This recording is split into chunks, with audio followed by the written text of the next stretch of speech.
Yes, Mr. Thornton. Good morning, my lords. In this matter, I appear for the appellant DnaNudge Ltd. My learned friend, Mr. Collingwood KC, appears for the respondents to the appeal, as he did below.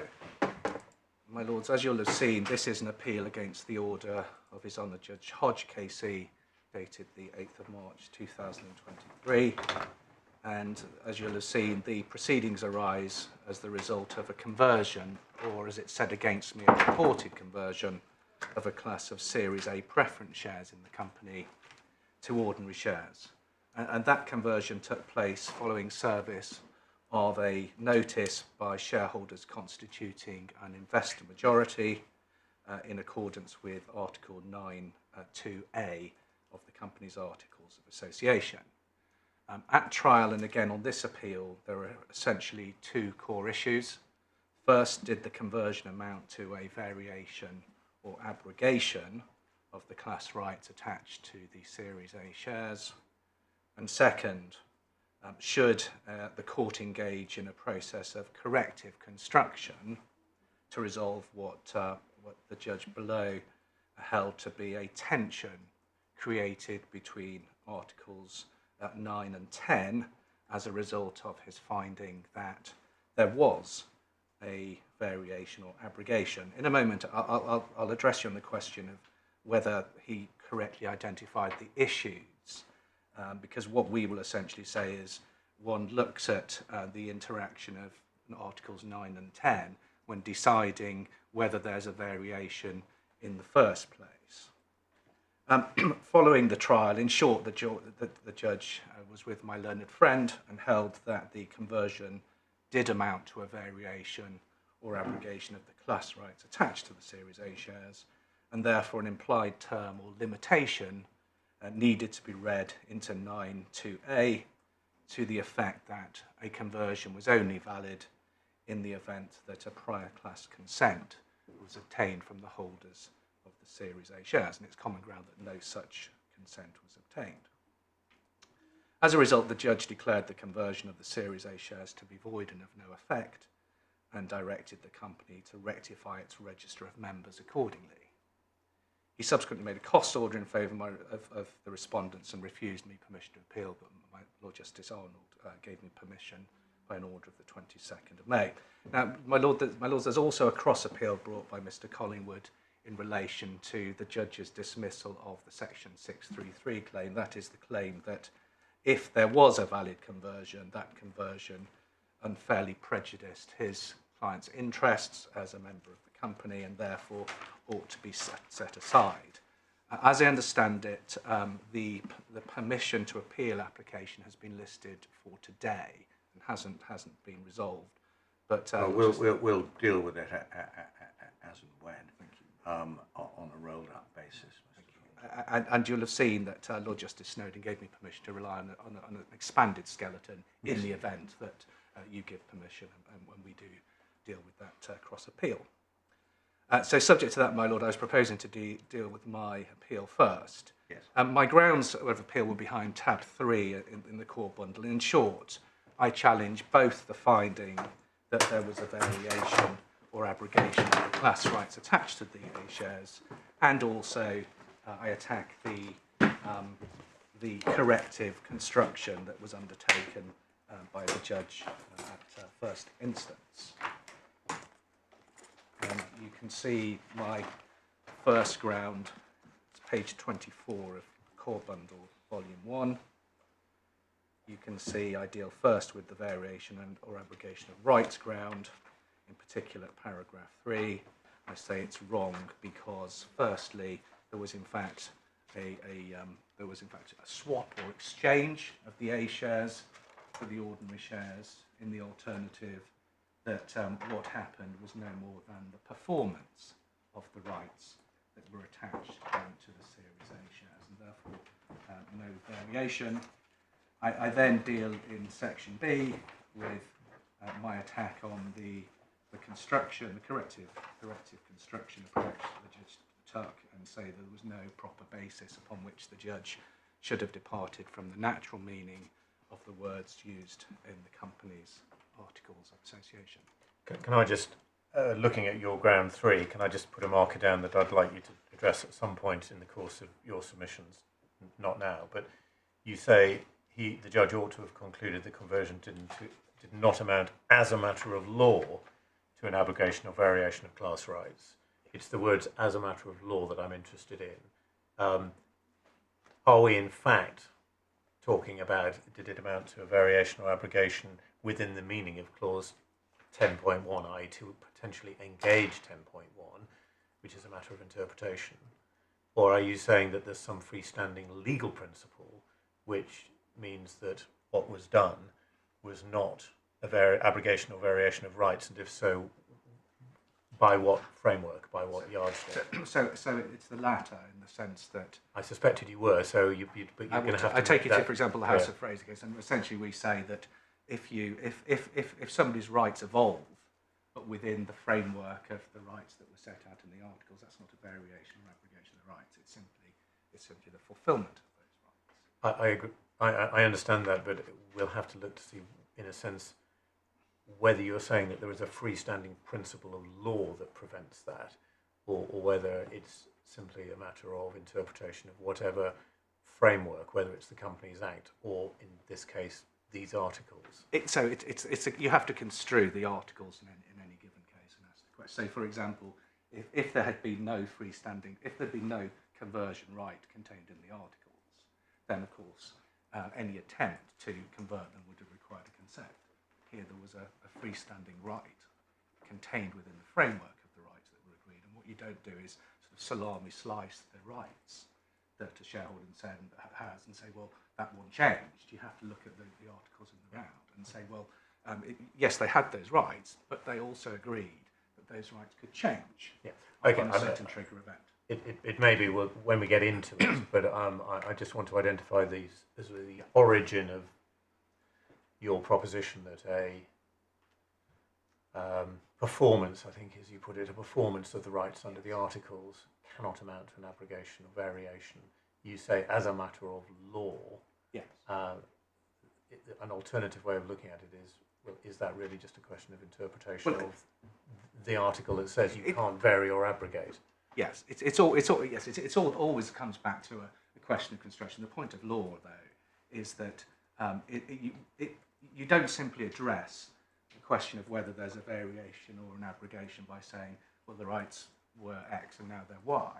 You have to look at whether the change to the rights was one that was in accordance with the scheme in the articles.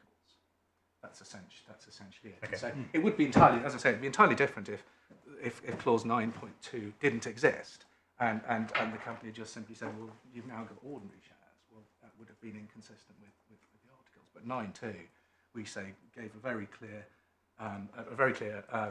avenue for those rights to change, and it's not a variation or abrogation of those rights for that avenue to be pursued by the shareholders who were given the right to change the articles. So you say 10.1 in fact just simply doesn't apply where 9.2a does? Yes, because 10.1 is the mechanic. You first ask the question, is there a variation or abrogation of class rights? And if there is, 10.1 is the mechanic. You need a majority. And that's why and it was a point I sort of alluded to a few minutes ago. I think where the judge in my submission went wrong is that he started off by saying, well, are the rights different? The rights are different. Now there's a tension, because on the one hand, 9.2a says it's an automatic conversion, and yet you have 10 that says that any variation or abrogation requires consent. My submission, you have to first construe an Article 9 to determine whether or not there is a variation or abrogation. And if the answer to that is yes, then you need to go into 10.1 to get the consent. If the answer is no, 10.1 doesn't apply because there is no variation. So it's a slight. I think in my submission, the tension that the judge had to resolve doesn't arise, because the question of whether you construe clause 9 first, and you start by looking at the natural meaning of the word. We say, as the judge found, the clear and unambiguous. And then the question is, in those circumstances, should the court engage in a process of corrective construction? So does it imply a term? Does it apply?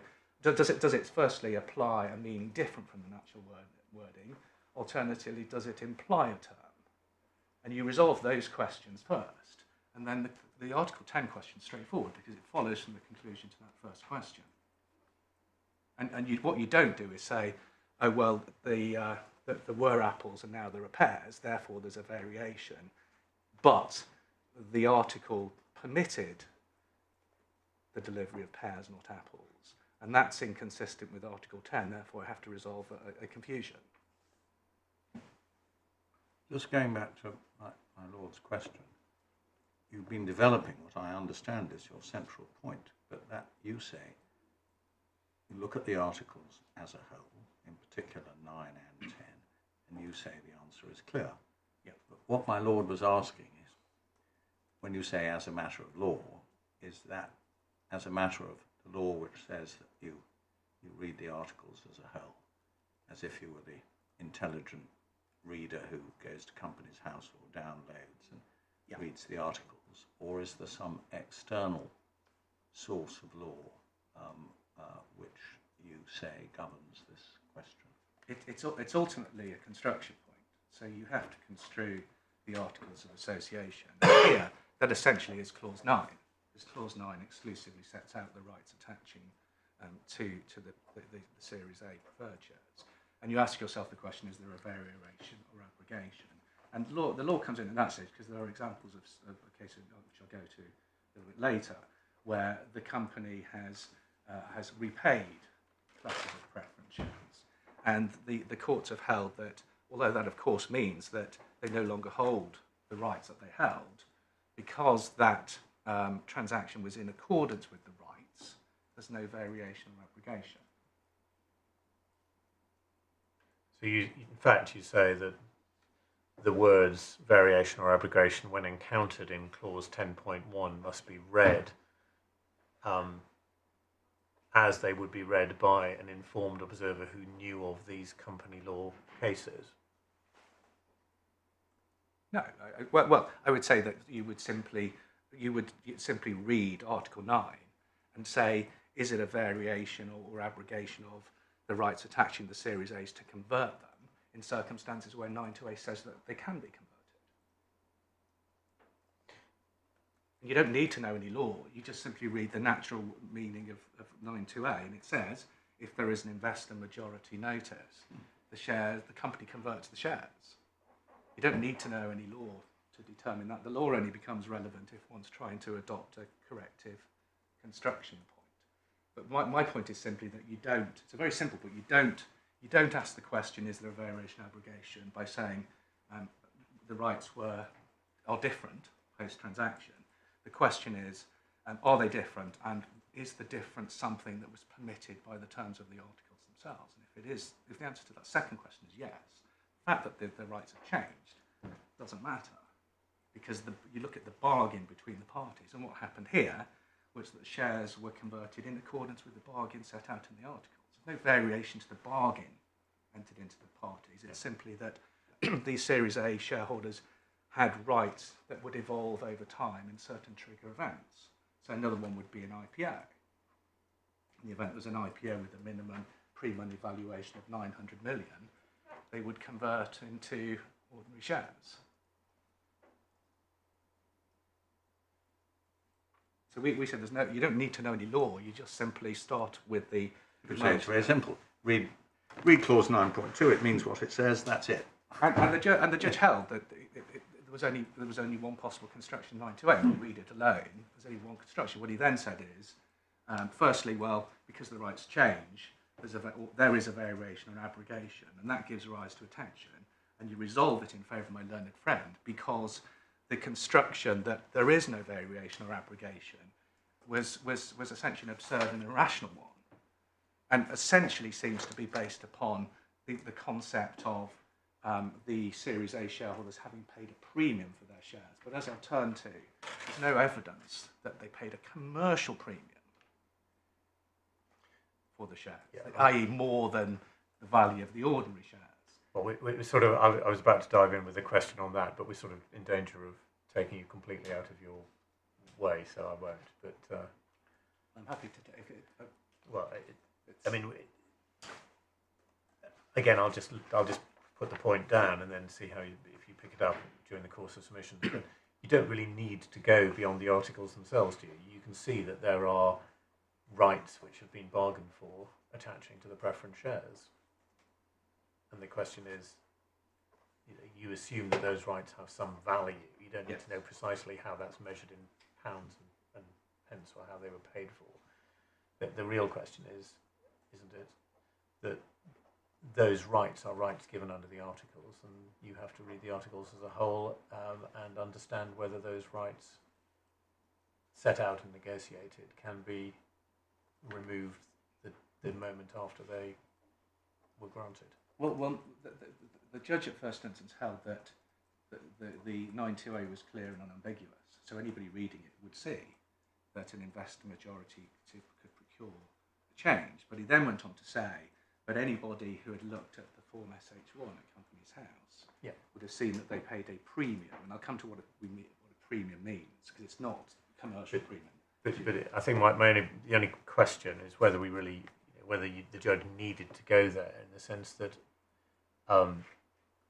there are plainly rights which are conferred on the preference shares, which anybody reading them would understand had a value.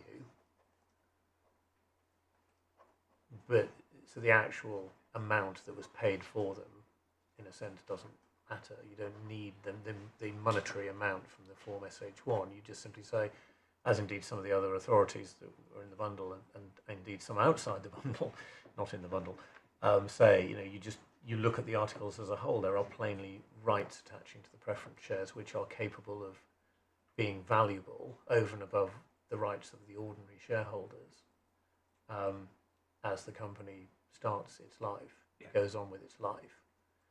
The question is whether Clause 9.2a could be invoked the moment after those rights were conferred upon the preference shareholders. And if that is the case, does that make any commercial sense to somebody reading the articles as a whole? Well, save that, and this information wouldn't be available to somebody construing us, because remember the starting point is that the judge held that the articles were clear and unambiguous, and he held that there was no ambiguity, therefore it wasn't a question of resolving which of two possible meanings. He held that it was a clear and ambiguous wording, and therefore the question was whether that construction was irrational. But he also held that it, in a sense, it would be absurd to think that reading the articles as a whole, that one could serve a notice under 9.2a the moment after preference shares were issued. But it might turn on the numbers, because let's say the shareholder paid the exact same price at which the ordinary shares were valued at the time.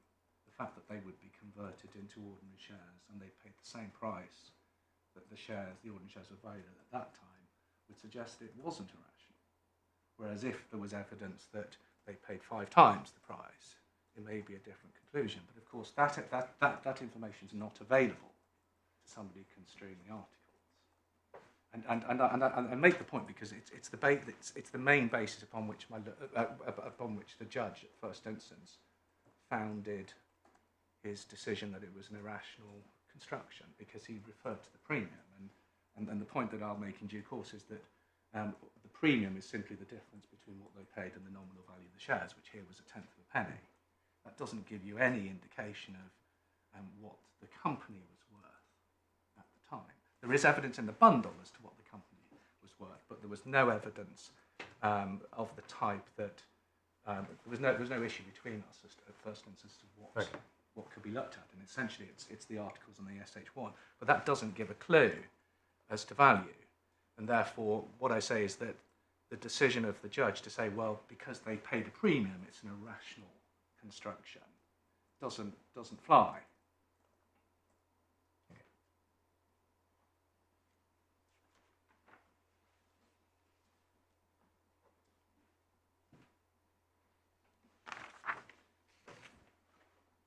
My Lord, you'll have seen the background to what happened and the service of the notice and the company's transfer. And essentially, what the judge held is that it was a necessary prerequisite that an Article 10.1 consent was required, and that absent that consent, there was no valid variation or abrogation of the rights attaching to the ordinary shares.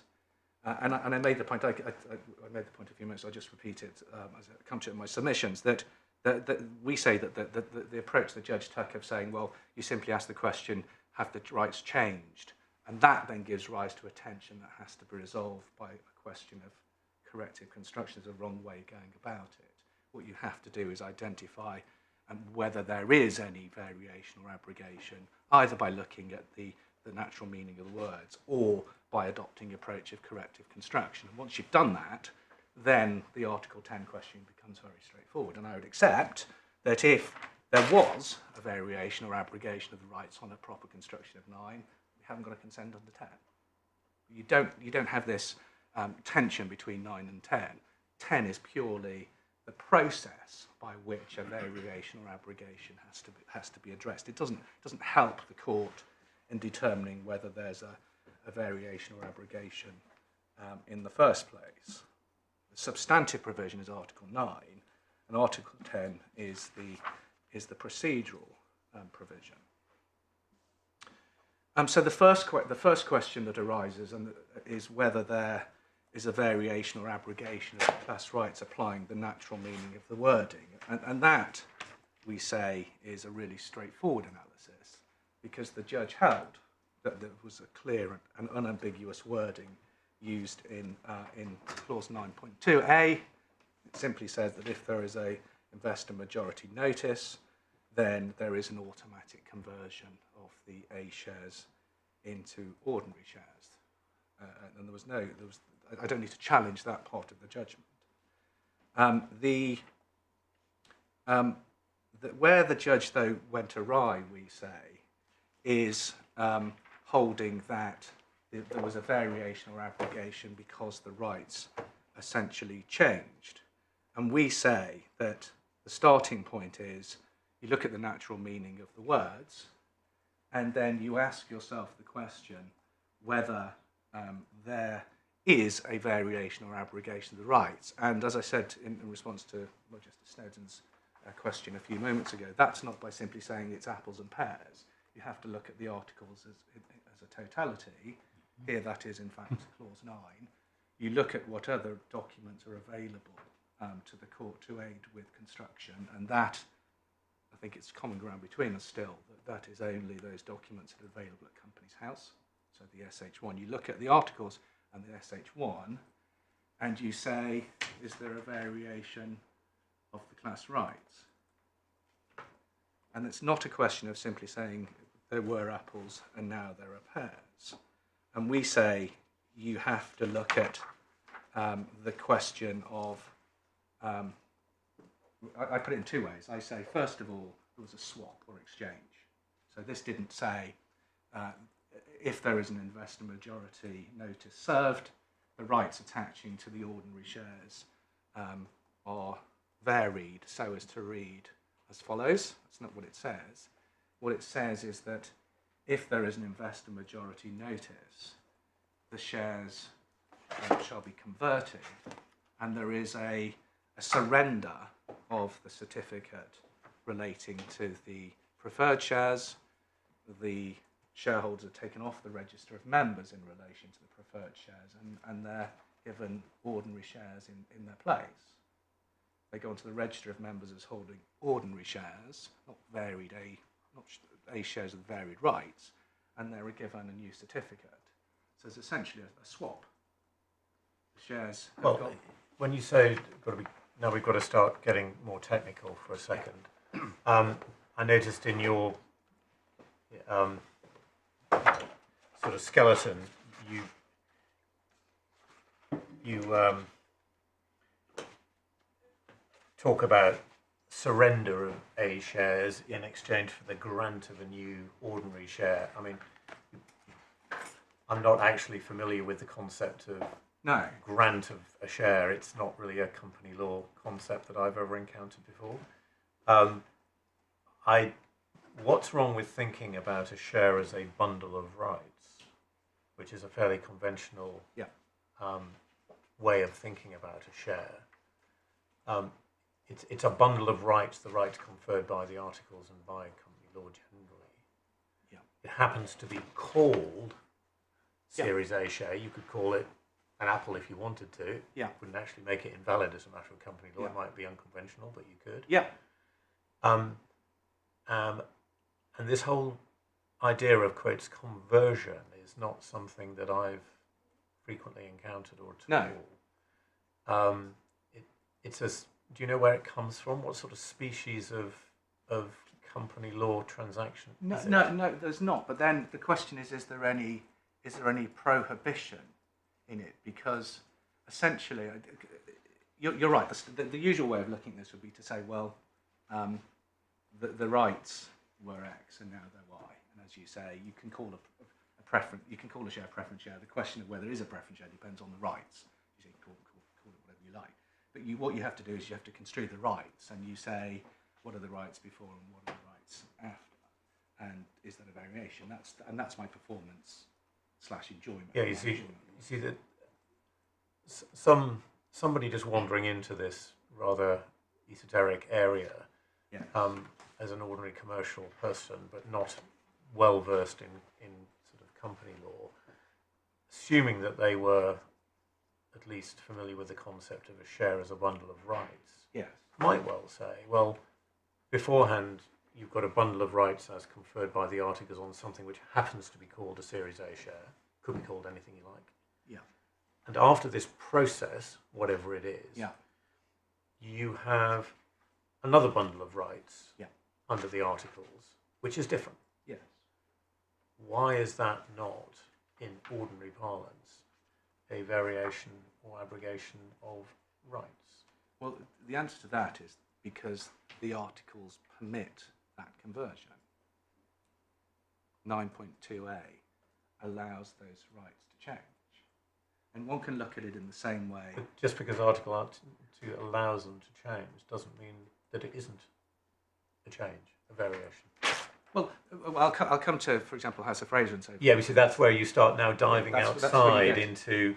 So my innocent abroad coming into this area from the commercial world, not knowing about company law authorities, might well simply say, well, look, why isn't the rights before, rights after the appropriate test for variation or abrogation of rights as defined by these articles? Because the commercial person without knowledge of the company law principles would look at the rights and say, but this was permitted under the articles. That was the deal. The deal was that those rights would convert into ordinary shares under certain circumstances. You've got to bear in mind that if the analysis is right, that those rights changing upon the service of a notice amounts to a variation abrogation, so too that analysis must arise on the IPO, which is B, 9.2b. Mm-hmm. So instead of the articles, instead of the bargain being the shares shall convert into ordinary shares upon an IPO with a minimum value of 900 million, you'd have to read it as the shares shall convert into ordinary shares in the event of an IPO at 900 million, provided that the A shareholders consent to it. The same point would arise. Well, what's wrong with that? Because that is creating a veto over an IPO in circumstances where the express words of the articles say that the shares automatically become ordinary shares upon an IPO. Does there not come a point where we have to start looking at the relevant provisions of the articles? So, yes, my Lord, I'll see if I can take you to those now. I think they're in core bundle. They're in my skeleton argument. Yes. Also Well, the two critical ones in there are in your skeleton paragraphs 3 and 4. yes, and they're in also behind tab 22 of core bundle 2.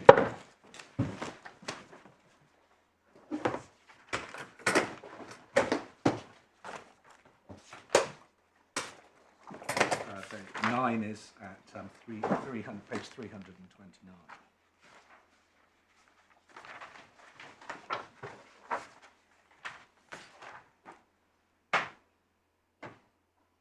So just for context, under 9.1, there is a freestanding right vested in the holders of Series A shares to convert into ordinary shares. 9.2. And 9.1, just it may not be relevant at all, but 9.1, as you say, is a freestanding right for any holder. Yes. Doesn't have to be Correct. done It's all not the whole together. class. Yeah, that's right. So, And it's all or none. You can't do part. Yes, an individual shareholder can convert, but they have to convert all of their shares.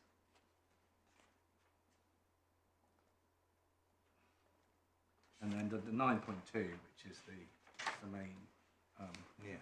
provision that we're debating. But does 9.1 shed any light on the question my Lord Justice Snowden was asking, which is, what is the meaning of the word convert?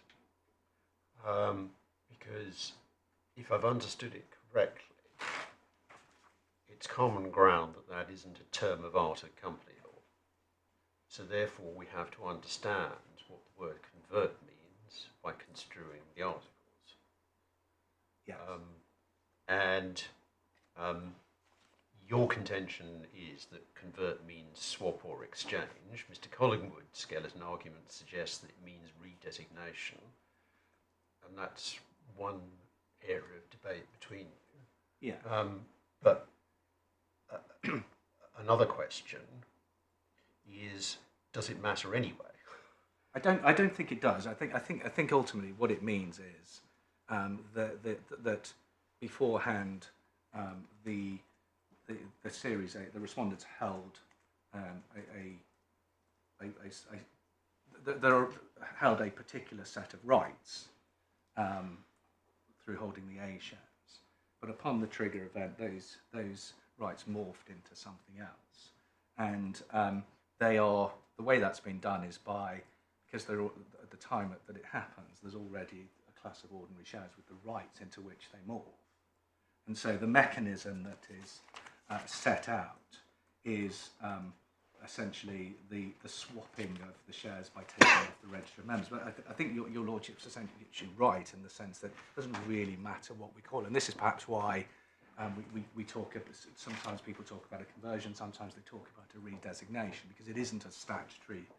It isn't a statutory definition. It's not like subdivision or consolidation, which the statute addresses.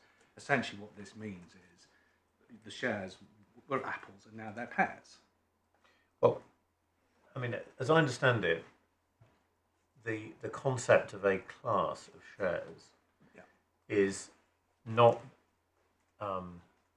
defined by a name. Correct. It's defined by rights which are given to the holder of shares. Yes. In other words, to put it this way, suppose you had two sets of shares which were separately called different things under the articles, but whose rights were identical. Yeah. They wouldn't in fact be classes from a company law perspective, would they? Correct. Because Section 629 says that a class of shares, different from a class of member that we have in the scheme, where one has to look at broader issues. It's simply are the rights uniform in all respects. So you're absolutely right. Sometimes you might well see class of A, B, C, D, and E shares, and each class is held by a different shareholder, and each class has entitlement to appoint one director. Now, we would say that the rights are identical across all five of those classes. They might have the same right to a dividend, to repayment of capital, and each of them hold a right to appoint a single director. So we would say that's a single class, even though they've been called A's, B's, C's, D's, and E's. Yeah. So the focus is always on the rights conferred on the holder of the instrument Yes. by the articles. Yes. Yeah.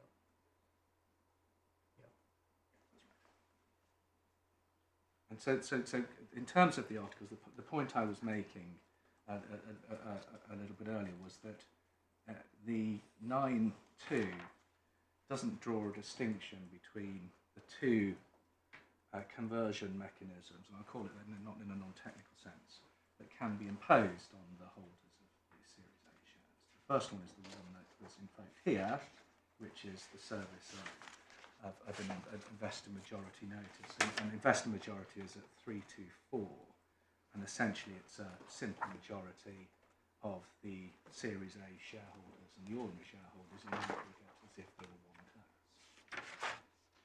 And the second is a qualifying IPO, and the qualifying IPO is defined at 326, and that is an IPO with a minimum value of 900 million. And IPO is defined at 324. Essentially, that is a recognised investment exchange. If the shares are to be admitted to a recognised investment exchange with a pre-money valuation of 900 million, under 9.2, they, on the face of the articles, automatically convert. Now, if the analysis is that the mere fact that those rights change is sufficient to constitute a variation or abrogation of the rights, then that means that they don't automatically change, and an IPO, or conversion of an IPO, would require the consent of the holders of the Series A shares, which is not set out in the articles. So it's not just a question of can the investor majority procure a conversion. The question would equally apply in relation to a qualifying IPO. They're just two different trigger events with the same consequence.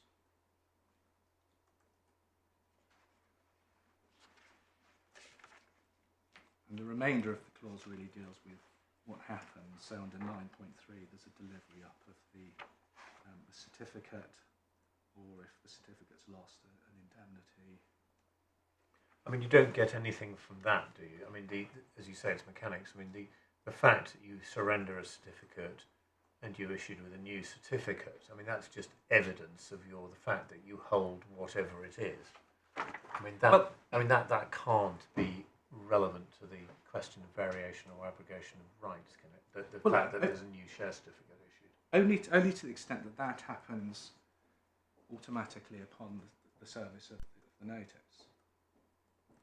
Well, okay, yeah. Because of course, what the judge did is he read into. Well, actually, sorry. I mean, that doesn't happen automatically. It happens for at least 9.3. The mechanism for share certificates happens afterwards. But it's not conditional. It's not conditional upon the consent being obtained in that time period of. That's. I mean, in your skeleton, you I think tried to put some weight on the fact that to suggest that this is a exchange of one thing for a different thing. Surrender and grant, I think, was the expression you used. Yes. Because you want to try and get away from a variation of rights. I mean, your argument tries to get away from. I'm not saying you're wrong to try and get away, but you distinguish a situation where the thing remains in existence but with varied rights, and where it's a new thing that comes into existence, and you try and push this concept of conversion as close to the new thing coming into existence, I think, as possible. Yes, I mean, of course, I still say that this is a performance point. I mean, I don't. Yeah, I'm trying to strip away before we get to the performance point all the other, if I may put it unkindly, fluff that's around it. Well, of course. Of which the issue of a share certificate seems to me to be that. Well, it's simply this, that when you read Article 9, you see a series of sequential events that occur once an investor majority notice has been served. And what the judge at first instance did was to adopt a corrective construction approaches and to drop into that process a need to obtain the consent of the Series A shareholders. Yes. And we say that is inconsistent with a series of sequential events that are triggered by the service of the notice. Because what he had to do is to essentially put it into 9.2a, not into 9.2 itself, not into the the words of 9.2. It must equally apply to 9.2b. What he did was to put in wording to the effect that it was an automatic trigger once the consent of the Series A shareholders had been obtained. I don't see, speaking for myself, why the subsequent events add to or subtract from your central argument. If you're right, if you're wrong, the trigger notice is invalid because there had not been prior consent of the Series A shareholders under Article 10.1, in which case you're wrong and you lose. If you're right and no such prior condition can be implied, then yes, the trigger is pulled and everything else follows. I agree with that, but the logistician is putting me the question: well, if somebody that without the benefit of the knowledge of the company or cases was to come to this and read the articles, what they see is the service of a notice, and there are a series of events that automatically follow. What they don't see is any suggestion that that is all conditional upon something else. So I agree. It does. If I'm either right or I'm wrong. Right. What I say, I'm right. This is one of the reasons why I'm right. But you're if you're right, then what is the significance of clause 10.1? It's of no significance. No significance at all. No, because there's no variation or abrogation of rights, because it's the mechanic. Well, sorry, just to be clear, you say it has no significance on these facts. Yes. These facts. I think What I was asking is what is the significance of it at all in the articles? There could be any other change to the rights. So, for example, it might be the company might propose. We'll take an easy one. They might propose under 9.2b to reduce the qualifying IPO number from 900 million to 100 million. Mm-hmm. That would change the conversion right in relation to the Series A shareholders, or to change the coupon that they were receiving on the shares, or to eliminate their preferential element of the dividend. So all of those would be variations of the class rights, because there's no current provision in Clause 9 to allow anybody to change those without their consent. So it would be triggered by that. And of course it would also be triggered, it's not just triggered in relation to the Series A shares, again if it was proposed to change the rights attached to the ordinary shares, so for example to confer upon the ordinary shareholders additional rights. But I see that, but we can see from page 326 that there's a definition of Series A shares, and there's a definition of the Series A preferred return. Yes. So if you're right, then a change in the cumulative 8% compound annual preferred return requires the preferential shareholders, 75% of them, to consent. Yes. A change in the target of 900 million requires their consent. Yes. But taking away all their preferential rights altogether doesn't require their consent. Funny that. Well, no, not necessarily, because it depends on, because of course the preferential rights are limited. There's a ceiling as to what they can get. So the more valuable the company gets, the more valuable the ordinary shares are. Mm-hmm. And therefore,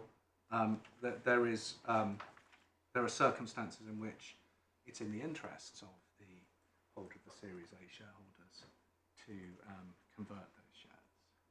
But the answer to your question is that the reason why they can be converted here is because it says that they can be converted. They can be a simple conversion of them from Series A shares into ordinary shares. Yeah, but we were trying to address the question of what's meant by conversion. And I wonder if that's assisted by reading on in clause 9. So 9.4 deals with the point you were raising about 9.2b and the qualifying IPO. It tells us that conversion is effective only immediately prior to and conditional upon the IPO, and it tells us what happens if it's not effective or doesn't take place. And then we get clause 9.5, which Mr. Collingwood relies on in his skeleton argument. But I wonder if, to what extent this assists either party. Says that on the conversion date, the relevant Series A shares shall, without further authority than is contained in these articles, stand converted into ordinary shares on the basis of 1-for-1. Yeah. And ordinary shares resulting from that conversion shall in all other respects rank pari passu with the existing ordinary shares. Yeah. So, I mean, in one sense, that could be said to be simply an explanation as to what is meant by the word automatically. Automatically means what it says. Yeah. Does it tell us any more about what is meant by this concept of conversion? Well, I don't think conversion is a technical phrase. I think it describes the commercial impact of the commercial and legal impact of the service of the investor majority notice or the IPO. It simply means that the shares that were Series A shares, or the securities that are held by the Series A shareholders, cease to be Series A shares and become ordinary shares. So in terms of their rights as against the company, their bundle of rights, their bundle of rights become bundle B rather than bundle A. It's not. I think it's. It's not a technical concept under the Companies Act. It simply is a description of what happens.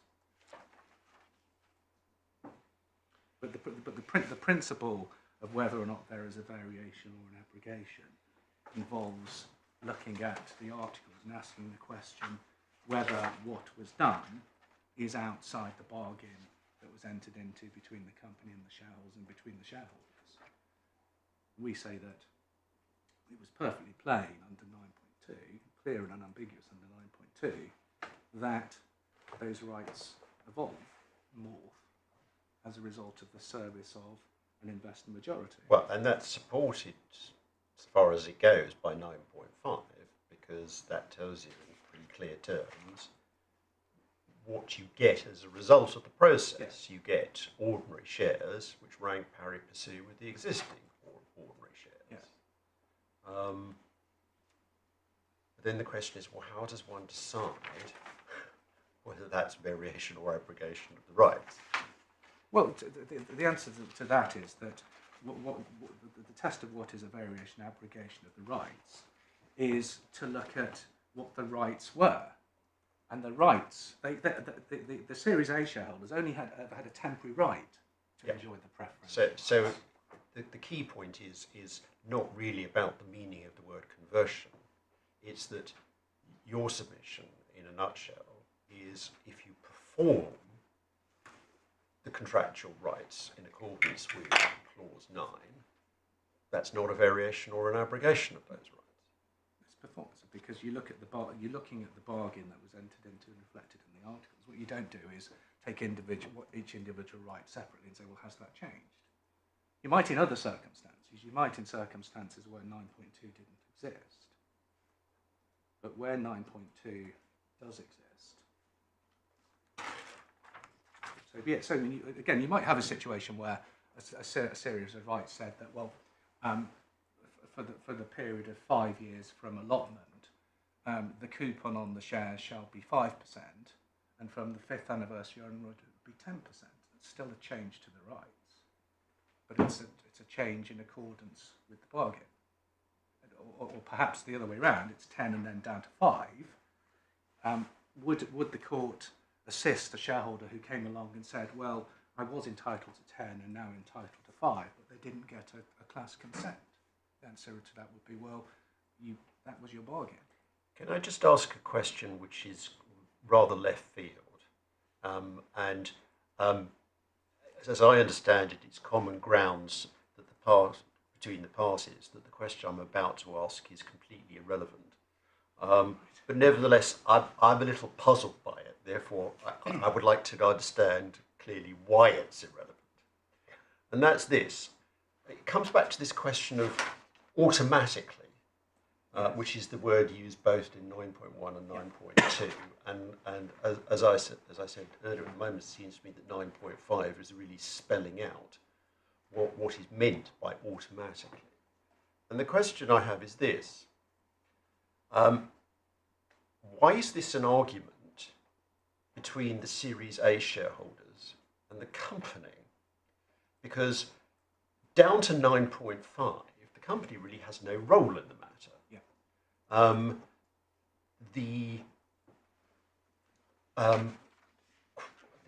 If there's an investor majority and the investor majority serve the notice, yes, then it's automatic, and the shares stand converted, and the company has no power to do anything about it, whether it wants to or not. Yes. So one might have thought that this is an argument between the Series A shareholders and the investor majority, and in reality, in this case, yes, those ordinary shareholders who were in favour of the notice being given. Yes. So, and I think I know what the answer to that question is, but I'd rather you explain it. Well, I think the answer to that is that the relief that was sought was rectification of the register of members of the company. Yeah. And so the starting point from the company's point of view is that it has received a notice which, on the face of Article 9, converted the shares, and it has, as a result, made changes to its register of members. And my learned friend sought relief that would reverse those changes. Under the 633 claim, I think it's also clear. Well, that's a bit different, but at this stage we're on your appeal. Well, it's different, but it's the same in the sense that the relief sought there was also reversal of the conversion. Yeah, well, that might be relevant to the jurisdictional arguments that you raise in response to the cross appeal, and we may come to that in due course. Yes. But my learned friend didn't join the investor majority, but the other shareholders, but they were notified of the claim. And yeah, so they had the opportunity to intervene if they wished. They did. Yeah, they did, and they didn't do so. But so putting it in my own words, am I right in understanding is the way it works is like this: the company received what, on the face of it, was a valid notice under 9.2a. Yeah. The company believed it was obliged to give effect to that under 9.6 by altering the register of members. Yeah. And the argument in favour of the respondents is to say the company may have believed that it was a valid notice, but in fact it wasn't.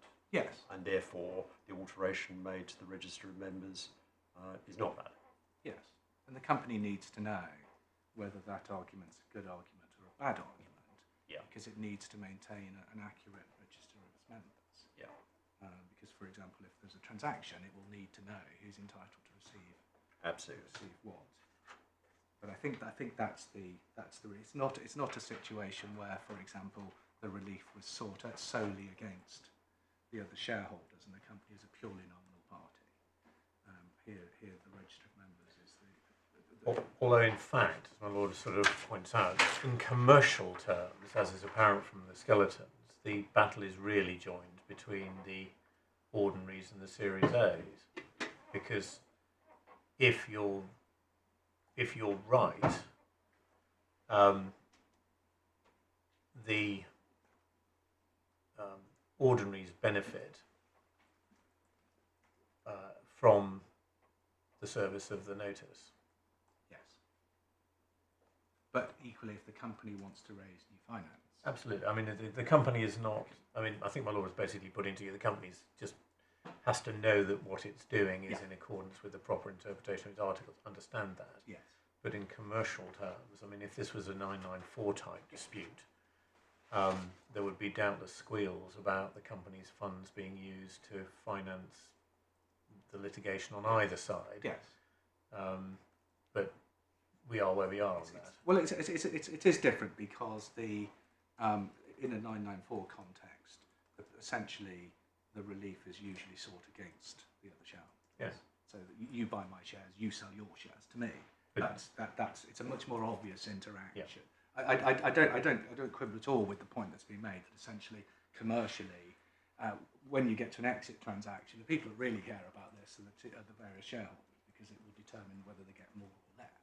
But the company here, unlike a situation in a 994 where it's not really interested in who holds its shares and whether one has to buy or one has to sell. But here, this goes to the very heart of whether its registered members is accurate. And also, if there is a future attempt to, let's say, it also needs to know what its articles mean. Yeah, but you see, the reason where this may or may not lead is back to the point that was made earlier. If you're right, looking at the definition of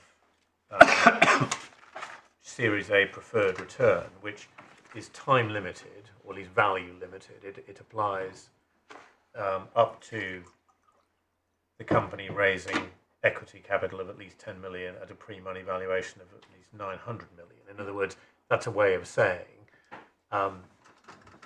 up until the point in time at which the company is worth 900 million, as demonstrated by a transaction of a particular minimum amount, there's a preferred return to the preference shareholders, and it accumulates. On the face of it, that's a potentially valuable right. I mean, it's a valuable right. They get preferential payment of monies over and above ordinary shareholders.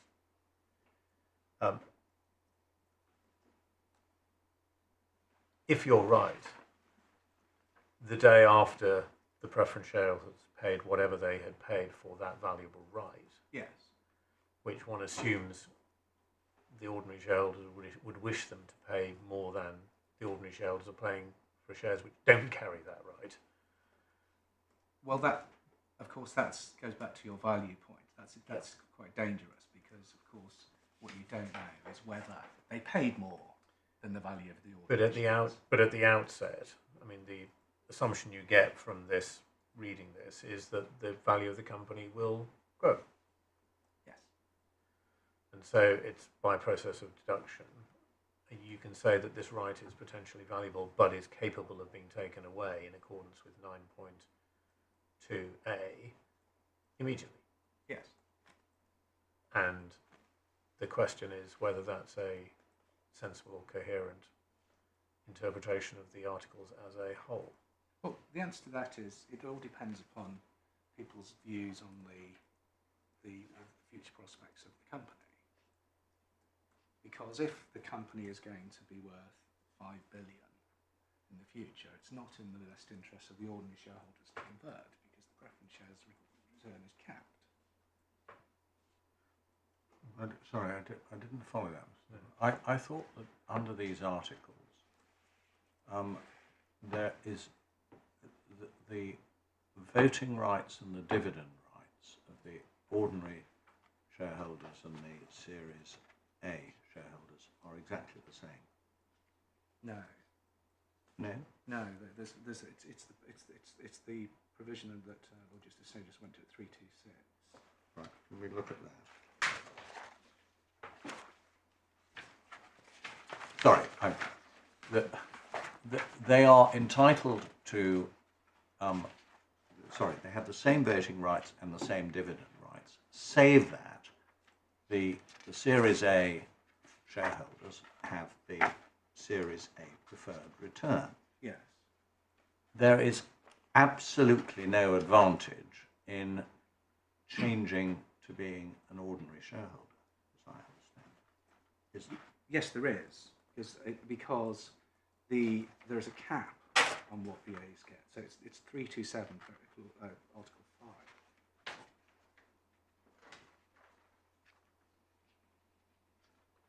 I mean, it's a sort of classic situation. They get first. Debt instruments. Yeah, they get first rights to a dividend, at a rate of a cumulative dividend of 8% Yeah. on the amount paid up, including the premium. Yeah. So, as you say, it's equivalent to getting an 8% return on a loan, if you Yes. like.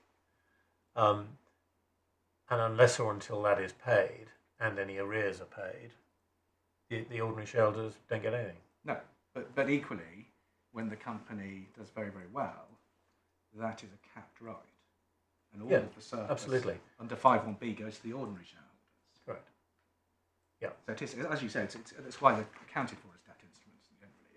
It's essentially, until it's converted, it's pretty much an 8% loan, essentially. Yeah. But you say that it's not, is this right? You say it's not commercially absurd to think that the day after or at any time, the ordinary shareholders can simply put an end to that preferential right. No. It's not because of course, it depends. It's always going to depend on people's commercial assessment of the prospects of the company, because they might take the view, as they did when they negotiated preference shares, they may take the view that they like the concept of this remaining as debt, essentially a quasi-debt instrument, because it's capped, and that as the value increases, it accrues to the ordinary shareholders. I'm sorry, my knowledge of this area of the law is less than either of my lords, but you'll have to explain to me why it could be advantageous for a Series A shareholder to be converted to an ordinary shareholder immediately after the bargain was struck. So it's because the return that they get in the event of an exit, if they are preferred A shares, is essentially an 8% rate of return. But they have the right. See, under 9.1, the prefs have the right at any time to say, I prefer to be an ordinary shareholder, so if it's good for me, Yeah. I have a right to ask for my shares to be converted. Yeah. And that has the effect, essentially, Right. of giving them a greater share of the spoil. But we're talking about in inverted commas, a hostile conversion, i.e. at the instigation of the ordinaries, which by definition the preference shareholders don't want, because if they wanted it, the Series A shareholders, if they wanted it to be converted, they can at any time do it in respect of their own shares. Well, both So- of them. so- They're so- both hostile in the sense when you look at the splitting of the spoils, because in the same way as you say, well, the A shares can be converted against their will, and therefore they potentially are exposed to getting a lower return. If they exercise their right to convert, they will take a bigger slice of the stake and therefore reduce the stake that's available to the ownership. So both classes, both groups of shareholders took on the risk that the other one would exercise a right when it best suited them. Still don't understand why they would do better. Let's call it during the start-up period, or during the period where the equity has not reached 900 million. Yeah. What advantage is there to the Series A shareholder in converting to ordinary? Well, it will always depend upon the overall value of the company. So there will be a tipping point, and there's no evidence produced when this was. There'll be a tipping point where, and of course, because it will be not only a question of the ultimate exit value, but when it happens. So, for example, if it happens within one year, they're getting 8%, so they'll get whatever they put in plus 8%. If, for example, the company tripled in value in the first year, they'd be far better off having ordinary shares, because they don't just get what they pay plus 8%, they get a proportionate share. Yeah, some third party thinks that this is going to be a hugely valuable company in the future, so they offer £1 billion. Yeah. Yeah. Well, when the parties had an eye on 900 million, so we know from the the original heads of terms, that the pre-money valuation described this was 420 something million, and they clearly had an eye on 900 million. That was the conversion of the IPO. So this was and so there would always be a tipping point, which based upon the value of a third party and when that came, where the ordinaries would do far better. Yeah, but what's wrong with looking at this from the point of view that we're just saying, look, where the tipping point is, who knows? Yeah. But if if the preference shareholders think it's in their interest to convert, they have an unrestricted right to do so under 9.1, which is their right. Yeah. What we're talking about is the exercise of a forced conversion, not at their instigation. Yes. So a fortiori, not at a time at which they have themselves thought they would like to convert, because otherwise they would have given notice under 9.1. So by definition, this is taking place under 9.2 at a time, 9.2a, at a time at which the perception of the Series A shareholders is that they have a right which they would prefer to retain because it's more valuable. Yeah. You know, if people are assumed to behave rationally, yes, I would wish to retain a right which I perceive to be more valuable than the alternative. yes, And what 9.2a does is to put into somebody else's hands the ability to deprive me of that right which at the moment I perceive to be more valuable. yeah. And that's the context of this. And really the questions I think that we've been putting to you are on the footing of, well, why would any rational preference shareholder agree to give an unrestricted right to the people who would benefit from a forced conversion without restriction? Well, it depends on what they paid for the shares.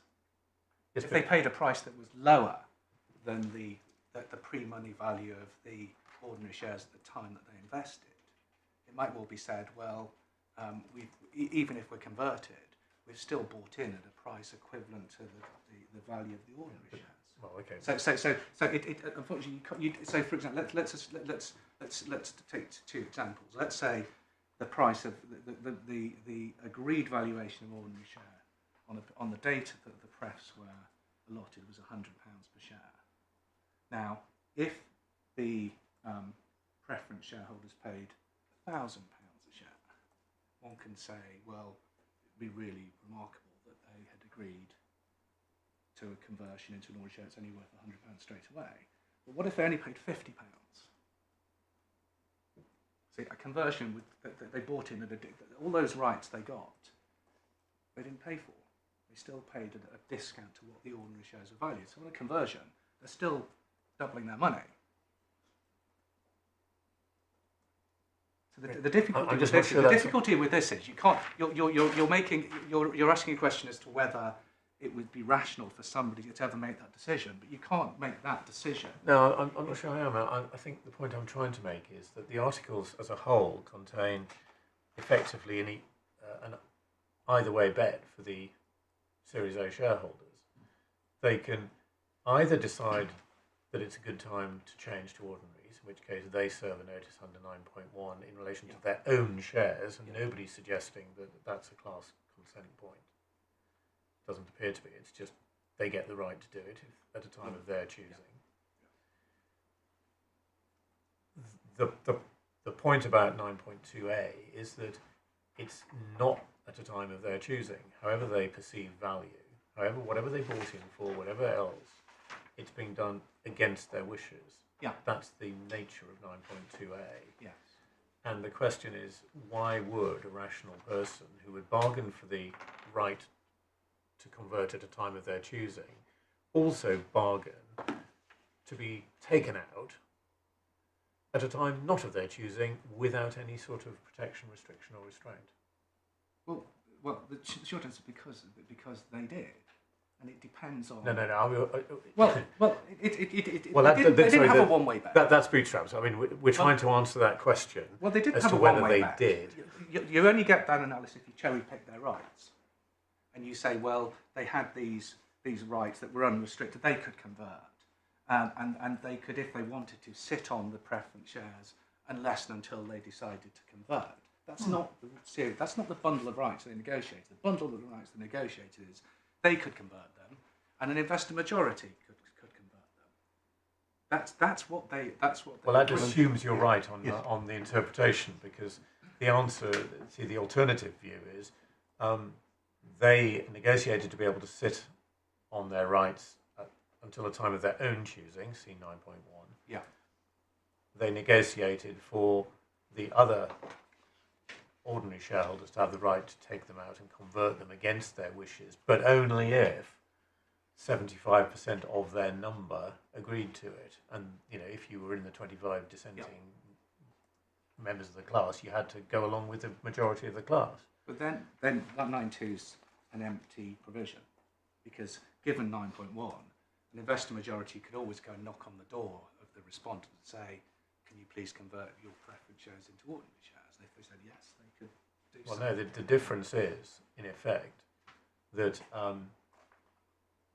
in order to convert the prefs into ordinaries as a class, you've got to get the consent of 75% of them. Whereas if you just operated under 9.1 and went and knocked on the door and said, would you like to convert, each preference shareholder has the absolute right to say yes or no. But there's only one member here holding shares. They hold for two different parties. There's not a wide class. No, but you don't know that when you start out, do you? Yeah. Well, sorry. Well, you do if you're the person that's agreeing to these rights. Yes, but the rights have to be capable of operation on the assumption that there may be other Series A shareholders in the future. Yes, which may make it impossible for the investor majority to be obtained. Yeah. Could I follow up on the questions I was asking earlier, because we've been working our way through Clause 9. And I think where we've got to is that the word automatically, as I was suggesting earlier, is spelled out in 9.5. Yes. 9.5 tells us a little more about what's meant by conversion, but not a lot. But what the question I'd like to ask at this stage is that I think it follows from what was being discussed earlier, that it's inherent in the respondent's case and the judge's analysis that the notice was not a valid notice. All right? So we had what purported to be, what was on its face, a notice in writing from an investor majority, and nobody disputes that it was an investor majority. Yes. But it's inherent in the argument that that's not a valid notice. So the question, therefore, is, well, why isn't it a valid notice? And at this stage, we then have to start looking at Clause 10.1 on 331. And I've got a similar kind of question to the one that I asked earlier. Because that says, well, whenever the share capital of the company divided in different classes of shares, special rights attached to each such class may only be varied or abrogated with the consent in writing. Now, my question is, may only be varied or abrogated by whom? Is that by the company? By other shareholders? What? Well, it will depend upon the context. So, taking the example of a proposed change to the Series A rights or the ordinary shareholder rights that was not contained in 9.2. So let's just take imposing some sort of restriction on the ordinary shares. Then that would mean that you couldn't simply change those rights by amending the Articles of Association.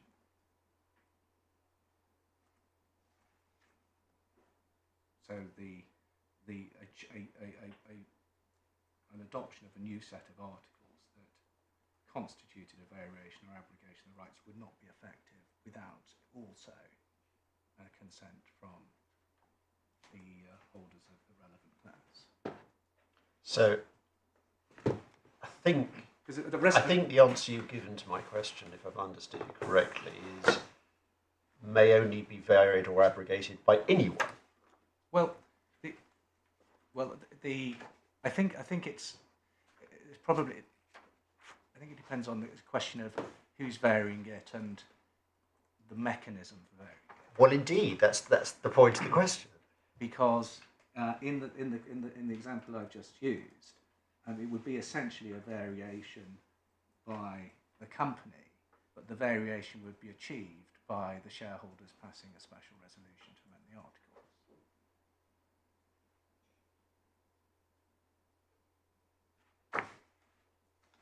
But in the context of an alteration of or change the bargain in the context of something that's permitted, essentially it would mean that the automatic conversion upon service of a notice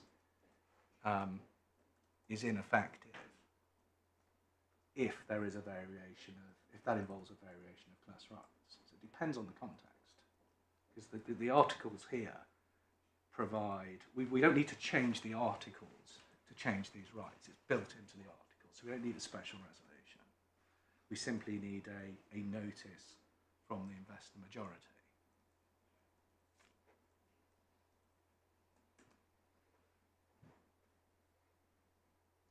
So,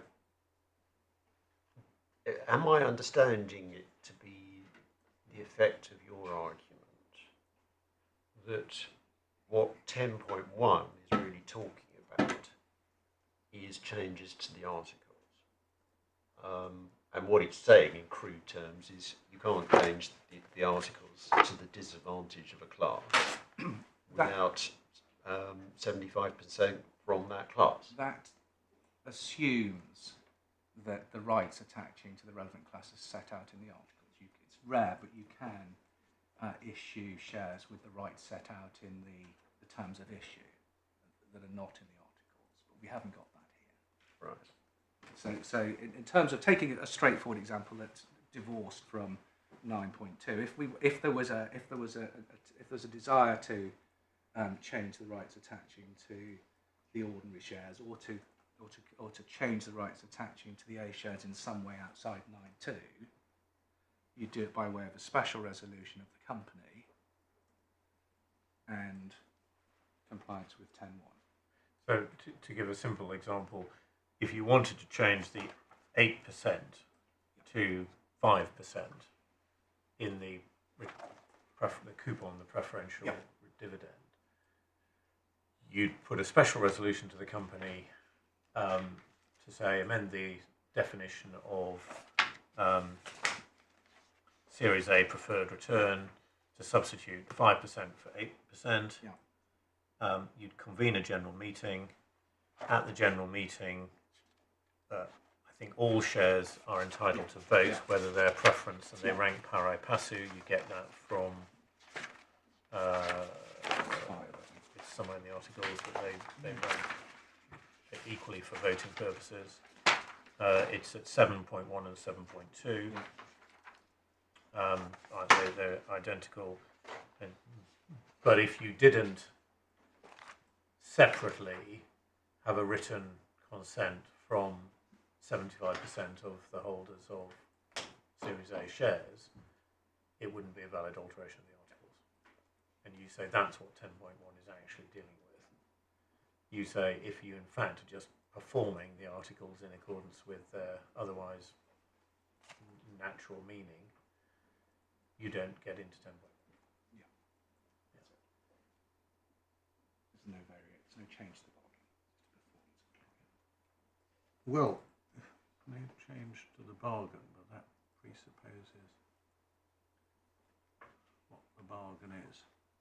It's still, you still will have a job persuading me anyway that the basic point in paragraph 105 of the judge's judgment is wrong.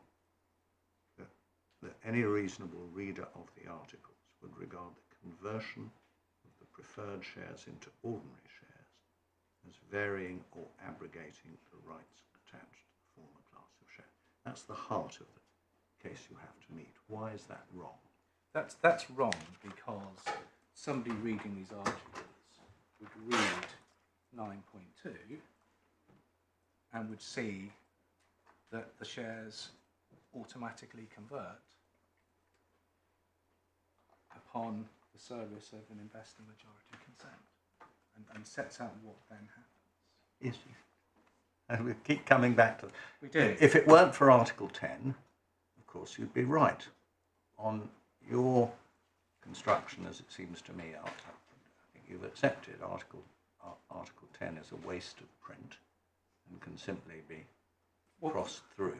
Not only for the purposes of this debate. It stands for any other change that might want to be made to the rights of either the ordinary shares or the A shares. Well, such as the variation I've just described. Yes. So it applies to a lesser, a reduction of the rights, because that requires a change in the articles, but it doesn't it doesn't apply to an abrogation of rights which is effected in accordance with the article. Yes. It would also apply if, one would imagine that this would be a straightforward resolution to obtain proof, consent to proof. But if, contrary to Lord Justice Snowden's example, that the coupon goes down from 8 to 5, if we wanted to take it from 8 to 15, that would also involve a variation of the rights attached to the preference shares. Well, frankly, if you're the holder of Series A shares and you were told that your coupon would change from 8 to 15, yes. I think you'd be bit bonkers to say no, especially if it was followed up with a threat that says, well, if you don't agree, it will just serve you with a notice under 9.2a and take you out completely. Well, that's laying various things on it, but I think the point I was making is I'm not laying that much on it, because any more than the company laid on it when it in fact issued its circular. When it issued its? Well, when the circular, which obviously is not an aid to construction, but when the company issued the circular which said one way of nullifying the right to the press is to serve an investor majority notice. Yes. Yeah. But so anyway. But again, you don't know what we haven't got is all the context. There's other litigation between these parties, as you might have seen if you had the wrong witness statement in your initial bundle from other proceedings. So there's a whole other set of fraud proceedings brought. But just confining ourselves to the to the articles for a second. One could understand. There are two oddities here. One is, as my lord has indicated, that if you're right, you've got to get a 75% class consent for a reduction in the return. But in fact, if you want to just effectively take it to zero, take it out altogether, then you don't need any consent at all. Yeah, but you also take the brakes off the return that they get on an exit. You take away the ceiling on what they can get. So this is never a sort of. It's not you take it away and leave them with nothing. You're just giving them something that's different. What is the break on what they get on? So an exit? on an exit, the preference shares are capped at the preferred rate of return, the 8%. So So if the company sells at a 10% return, then they miss out on the 2%. Yeah. Or if the company sells for 100 times. Well, except they wouldn't be missing out. They wouldn't miss out on the 2%, because if they see the company making a 10% return, they'll just serve a notice under 9.1 and to take advantage of it. Yeah, and deprive the ordinary shareholders of the 2%. It's just the opposite analysis. Both the A shareholders and the ordinary shareholders were given rights to effect a conversion, and undoubtedly they would both exercise those rights when it best suited them commercially.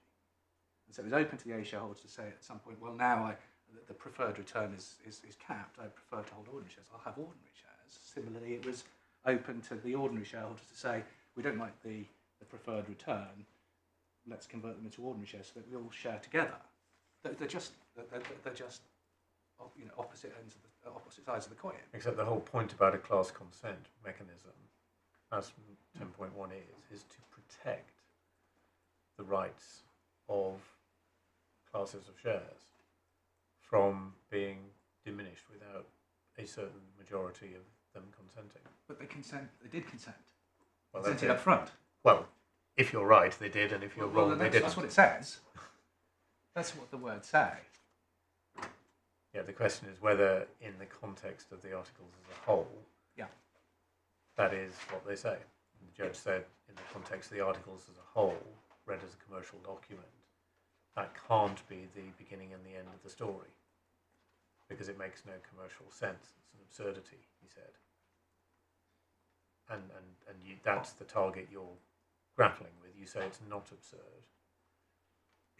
It's not absurd on the face of the document, because you don't know whether it's commercially absurd without knowing what they paid for the shares, which isn't information that's available to somebody looking at the documents at the company's house. So somebody can't look at this and say it's commercially absurd, because they don't know the story.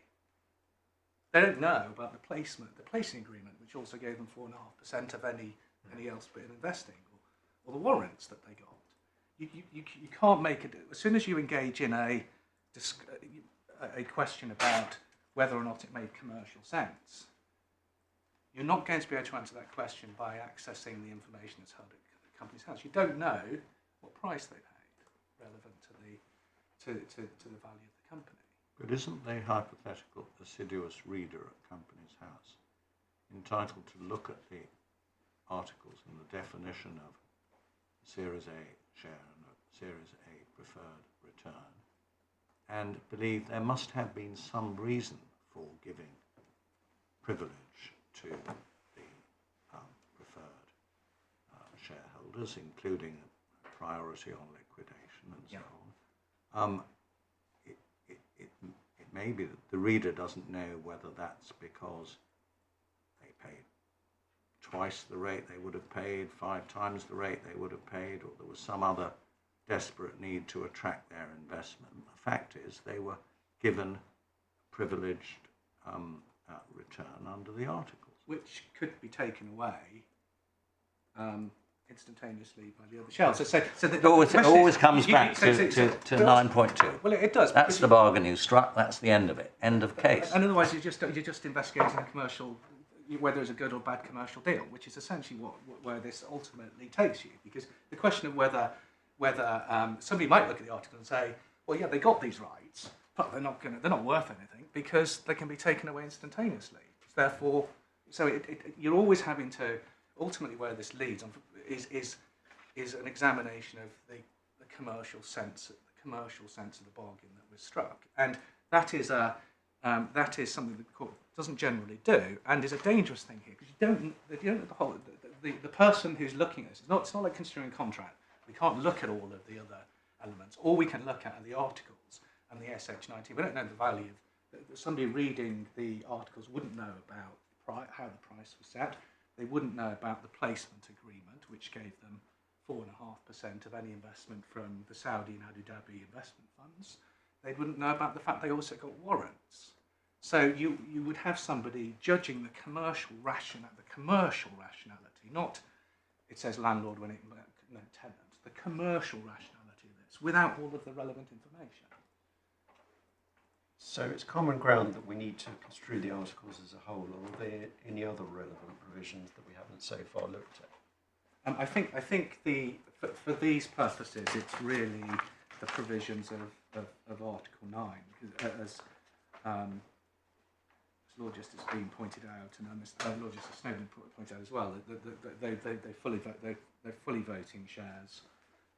So essentially, what happens in the event of a conversion is the preferential 8% is stripped away, and they get ordinary shares, which rank pro rata with all the other ordinary shares. That's the nature of it. I mean, that's the only difference, is the 8% cumulative preferential dividend up to the cap, up to the 900, when the company reaches a value of 900 million. Yeah. That's the only difference.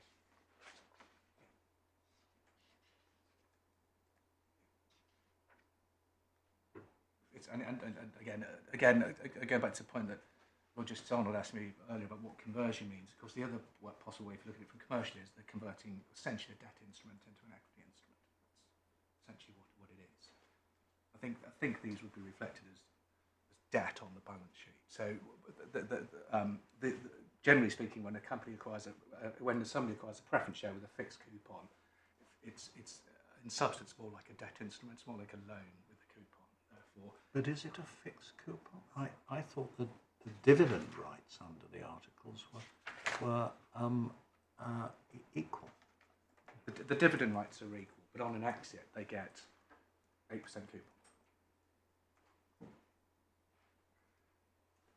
So under the accounting treatment of it, you're saying the accounting treatment would probably be that it's debt. I think so. Yes. Yeah. I don't think we have any accounts in the bundles, but I think that would be right. Yeah. As in substance, it's Sorry, I think, yeah, I mean, the what my Lord Justice is talking about, I think, is 4.2, isn't it? Yeah.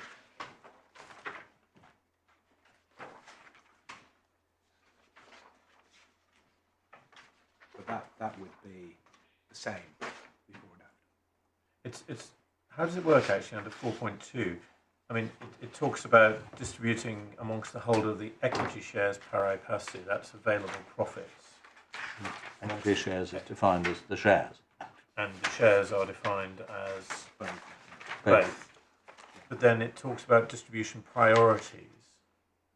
And obviously you've then got the preferential cumulative dividend. And then it says thereafter the balance of the surplus assets. Okay, so that's just on a liquidation or return of capital, but not the payment of dividend. Yeah, the dividend's 4.2, so Yeah. they Yeah. share. So my Lord's right about dividends as you're going along. You get if you're a holder of a Series A share, you get a preferential dividend. And then you share pari passu in any surplus dividend. Subject under 4.2 to an investor majority consent. So the investor majority can block a dividend payment. Yes, but But if they don't, if they consent to it, then essentially yeah, but that isn't an unrestricted power in the sense that if the investor majority blocked the distribution of surplus monies over and above the fixed coupon, they would undoubtedly end up on the wrong end of a 994 petition. I mean, that's not an unrestricted. Sorry, I mean, just to be clear. no, I agree. There are other restraints around that. That's not an unrestricted. No, I wasn't suggesting it was. But I think the point is that essentially, and if you strip that away, there's no essentially the conversion from press to ordinaries doesn't really affect the dividend. So to go back to your point, it's because they share as if the A's and the ordinaries constitute as a class. So essentially, the change that's made is not to change the dividend right or to the voting right. It simply takes away the preferential return on a distribution. Capital distribution. Number 5.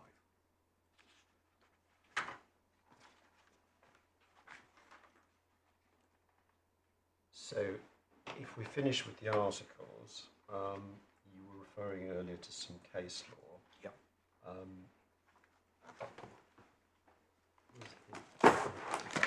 It might be worth having regard to my Lord's question, just to outline how you say case law is relevant, and then have a look at it.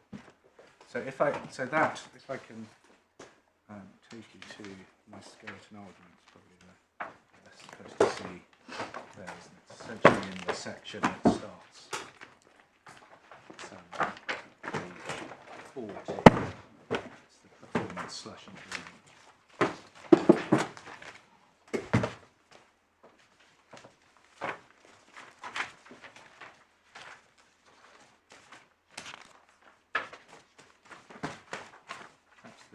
The best authority to show you is that the House of Fraser decision, which is behind tab 24 of the authorities.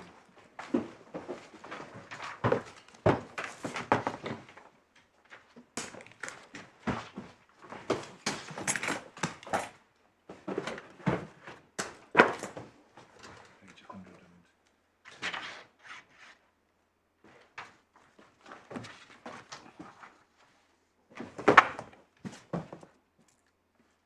And what was happening here is that a class of preference shares were being repaid against their will, provided without a class consent being obtained. And that was challenged on the basis that amounted to, in essence, a variation or application of their rights. And you can see on 102 it was held, proposed cancellation of preference shares involved the fulfilment and satisfaction of the contractual rights of the shareholders, including the return of capital and priority of the shares. And since there had been no variation of those rights, no agreement between the company and the holders in terms of Article 12 was necessary to effect the reduction. So in other words, because it was in accordance with the rights, they didn't need class consent.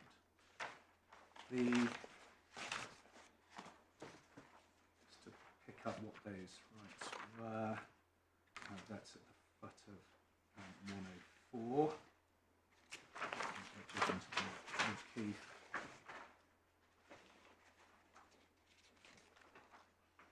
You can see B on 105, a fixed cumulative preferential dividend, and just above C on a return of capital or winding up, repayment in preference to the ordinary shares. At the foot of 106, D, you see there was a variation of rights provision similar to 10.1. If at any time the capital is divided into different classes of shares, the special rights attached to any class may, subject to the provisions of the statutes, be modified, commuted, affected, or dealt with. Sorry, where? Sorry, you dropped your voice, Mr. Thornton. Sorry, apologies. Sorry. I'm sorry. 106. Just about E. You'll see Article 12 is essentially similar to 10.1 here. So there could only be a modification of the rights, the special rights, with a 3/4 majority, either in writing or at a meeting.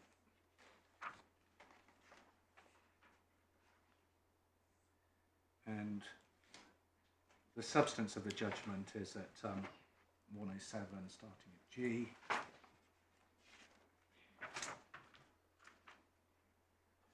The only question is whether the proposed reduction of capital accords with the rights conferred upon the preference shares by the articles. And then there's reference to a decision of Mr. Justice Buckley in Saltdean State, and a citation of what he said in that case, starting at, I think the key passage is C. It said that the proposed cancellation of the preferred shares will constitute an abrogation of all the rights attached to those shares, which cannot validly be effected without an extraordinary resolution of a class meeting, Article 8. In my judgment, the article has no application of cancel of shares on a reduction of capital which is in accordance with the rights attached to the shares of the company. Unless this reduction can be shown to be unfair to the preferred shareholders on other grounds, it is in accordance with the right and liability to prior repayment of capital attached to the shares. The liability to prior repayment on a reduction of capital corresponding to their right to prior return of capital winding up is a liability of the kind which Lord Green has the roles in the passage I referred to, so that anyone has only himself to blame if he does not know it. It's part of the bargain between the shareholders and it's an integral part of the definition or delimitation of the bundle of rights which make up the preferred share. Giving effect to it does not involve the variation or abrogation of any right attached to such share. And Lord Key said, I consider that to be an entirely correct statement of the law. The proposed reduction, about 4 lines, just above G, the proposed reduction of capital involved an extinction of the preferred rights in strict accordance with the contract embodied in the Articles of Association to which the holders of the preferred shares were party. One of the rights attached to those shares are the right to return of capital and priority to the shareholders where any capital is appropriately to be returned. That right not being affected, modified, dealt with or abrogated, but was being given effect to. This is a company saying to the preference shareholders, here is your money back. Yes. Like it or not. Yes. So it was performance of the right set out in the middle of page 105, C, i.e. Article 4B. something expressly envisaged by Article 4BC. Yes. Yes, So- because you may recall the debate for some time was whether the words "or otherwise" included a reduction of capital, and this Yeah. put the question to bed, because it was said had been argued that it didn't apply other than in the context of the winding up. So this enabled somebody to say, for a company to say, we want to repay the preference shareholders against the wishes of the preference shareholders because the coupon's high. And so the argument is there is an express right to do it, therefore you can't complain that it's a variation or abrogation because it's just performance of the right. It's just a performance. It's performance of the right. And that Even though it's economically disadvantageous, yes. or so they thought. Yes. And you can see it carries on 109 down to D, but again, essentially the same point is made. Essentially, the rights have altered, but it's in accordance with the bargain that was struck.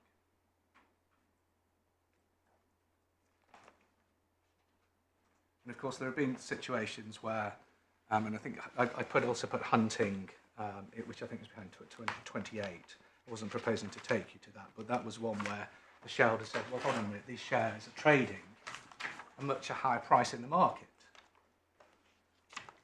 So therefore, it's not fair for me to be taken out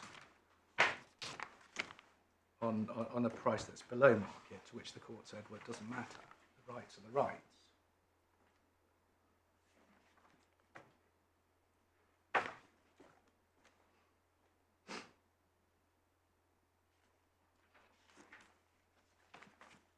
So when one looks at the question of proper construction of 9.2b, it's simply a question and asking whether there's a variation application of the rights. Because the conversion, whatever that means, is being carried out in accordance with the terms of the articles, it's not a variation or abrogation of the rights. Yeah, well, that's the authenticity point. Yes. But then it doesn't take away the second question, which is that may well be what it says on the natural meaning of the words, but does the court have to intervene and construe the articles in some other way because it's simply irrational? I think I've made those submissions in relation to that. That's not that you can't. That doesn't mean it was a bad deal for those shareholders who decided to invest in the. Yeah, well, your argument is straightforward. They signed up to these articles with 9.2a. They take the consequence. Even worse than that, they drafted them. Well, so yes. They drafted them, and then they were sent to the shareholders. But in a sense, that's Yeah. I mean, that's irrelevant. Well, yeah. But, yes.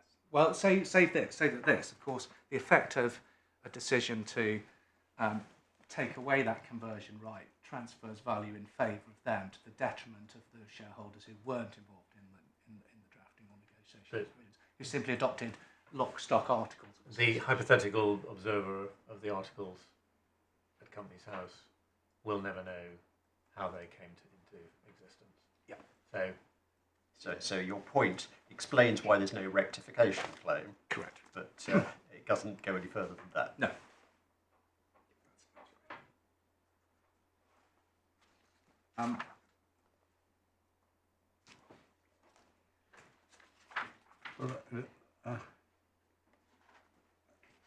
The House of Fraser case, seems to me their lordships had to decide in the phrase in the articles on a return of capital, on a winding up, or otherwise. Yeah. Does or otherwise mean because the company wants to return capital to the shareholders? Answer yes. End of case. Yes. There isn't a that isn't a variation or abrogation of their rights.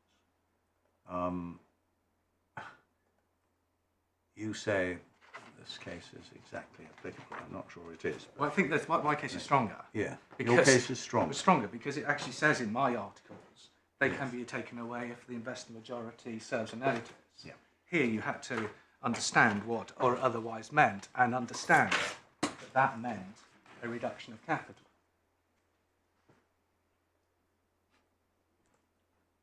So it was, and that was the complaint. There's a whole series of these cases. Yeah, repayment. So I mean, it's what you're referring to there is the point at the bottom of page 108. The words "or otherwise" are plainly apt to apply to repayment of capital, which is in excess of the needs of the company, which may be brought about by a reduction such as is authorised by 14 det D. Yeah. So that's really the linchpin of it. Yeah. So if a company was paying an 8% coupon on preference shares and could go and borrow money for 2% from the bank, it would repay the preference shares and borrow at 2% from the bank. Yeah. And that was always the risk. And of course, that meant that in that situation, the shareholder who was enjoying a really good rate of return suddenly was given their money back and couldn't necessarily get that somewhere else. Therefore, that was, in a sense, vesting an economic adverse effect on them. Yeah, and so Lord Keith goes on at the top of the next page to say that this necessarily involves that all other rights attaching to the shares will come to an end. Yeah. But he says, well, that's something you've taken to agree to as a necessary consequence. Yeah. Yes. Right, where do we go now? So I think I just wanted to, I don't know whether I need to deal with this in the detail I thought I might, but I just wanted to touch on the point of premium, because it seems to have been a significant part of the judge's corrective construction that a significant premium was paid on the shares. And I just wanted to show you where he took that from, which was the Companies House form known as the SH1, which was behind tab 19 of the core bundle. Yes.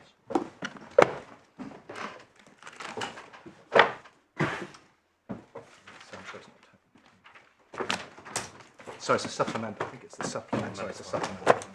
It's called supplemental bundle. Called tab 2. Sorry, bundle 2, tab 19.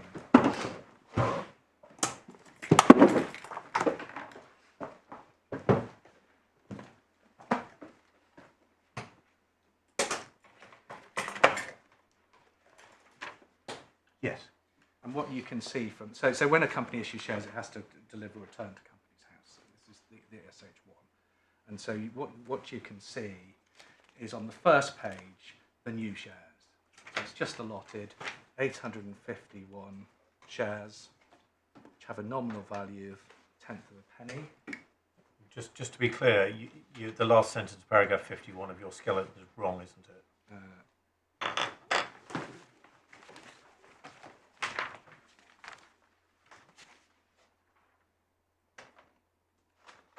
There's more than, yes, because in the sense that there's more than one.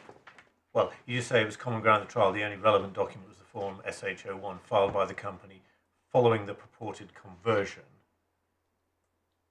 It's yes, filed, so the followed the allotment. Yeah, you're right, absolutely. Yeah, sorry, you're right. And in fact, there's more than one. Yeah. There's only one in evidence. This is an example. But this is, I think, the Sumitomo, which is the second respondent's investment, which came slightly later than the first one. But what it tells you is they paid £2,350. So you can see amount paid on the right-hand side. The nominal value was 0.001, so that's 1/10 of a penny. So they paid a premium. So what premium means in this context is the difference between the nominal value and the amount paid. It doesn't mean commercial premium, i.e. more than the value, the underlying value of, for example, the ordinary share. It's not a value judgment. It's simply a technical description of the gap between the nominal value. It doesn't give you any insight into whether or not they paid a high price for the shares. And over the... Well, I mean, sorry, they paid a premium for the shares. What do you mean a high price? I mean, they paid a premium. Premium means premium under the statute, the difference between nominal value and what they paid. It doesn't signify that they paid a significant amount to acquire the special rights. So, for example, it goes back to the point we debated earlier. It doesn't tell you, for example, that they paid £500 for an A share when an ordinary share was at 100. So that what you're saying is there's no evidence as to market value at the relevant dates. Indeed, it simply reflects the technical gap, which will then go into the company's share premium account under section 610 of the Companies Act, which I think is tab 3. It doesn't give. It's not a value. It's not a value point. And I think the judge thought it did suggest value below. I mean, is there the equivalent for the allotment of ordinary shares? They're not in the bundle, but yes, they're assuming the company complied with its obligations under the Companies Act, there will be a return every time it issued shares. Yeah. But that will tell you what they paid then. It won't tell you what they were worth when these shares were issued. But and that would not be available to somebody reading the article. Now, there is some evidence in the bundle that wouldn't be available to somebody looking at Companies House as to what that was, because the parties put a valuation for this shareholding of 421 million. But the share premium is £2,349. Yes. And that's a technical reserve on the company's balance sheet. It doesn't mean that they paid £2,350 more than the shares were worth. No. You and I understand that. Yeah. Sense of question. Sorry, I thought you were ready.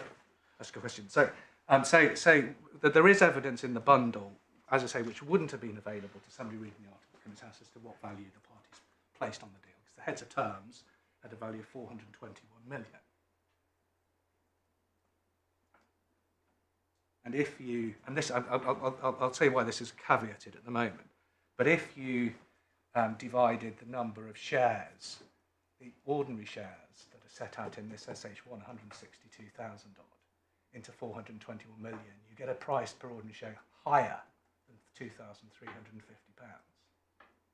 In other words, if that was the test, the preference shares were issued at a discount to the value of the ordinary shares. Now, it's not, in my submission, it's not relevant to the process the court has to operate, because none of this information is available to third party. And I think, as I understand it, there were also some options outstanding, so that would have increased the number of shares that would have participated, so that would have reduced that number.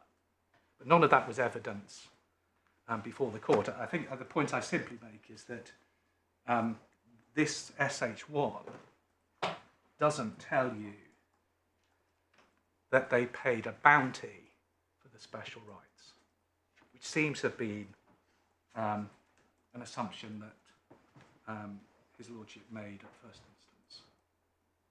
It just tells you the difference between the 2,350 and the tenth of a penny, which was the nominal value of the shares. It doesn't give you any comparable value as between the preference shares and the ordinary shares. It doesn't assist. Right, I mean, you just say whatever was paid for the preference shares in terms of nominal and premium, i.e. the total, it's what the parties agreed that they were worth. Yeah. Just looking at the future, I mean, if somebody was offering, somebody wanted to buy it, you're looking at the value of an income stream of 8% over a period of time up to when the company hits a certain value. And the rights to both convert if you want, or you'd say... And the risk. Be converted. Yeah, so it goes back to the example I made before. If in fact, and again, it's the danger of this, of trying to identify whether it's commercially rational for them to have agreed to this. Because if, for example, they paid a price that was lower than the value of the ordinary shares, even when converted, they're still in the money. So it's perfectly rational for them to accept a right that enabled the ordinary shareholders to whip away the preference, because they were still getting the shares at below, the ordinary shares that they would end up with were still bought at a price lower than their value. And so until you know those numbers, which, somebody looking Well, at I the mean, document but this is would why- never know. But this is why I was trying to focus not so much on value as such, but on the fact that you had if you were the preference shareholder, you had a right to convert at any time under 9.1 if you thought it was in your interest to do so. But the effect of 9.2a is to be converted against your interests. Hypothetically, you must be assumed to be against your interest, because if it was in your interest to convert, you'd have served a 9.1 notice. Yeah. But that depends on which end of the lens you're looking through. Because you might say, from the point of view of the ordinary shareholders, they're only prepared to wear an entitlement for the A shareholders to convert when it suited them, if they got a mirror right. Because, of course, they had to approve these rights by a special resolution. So it cuts both ways.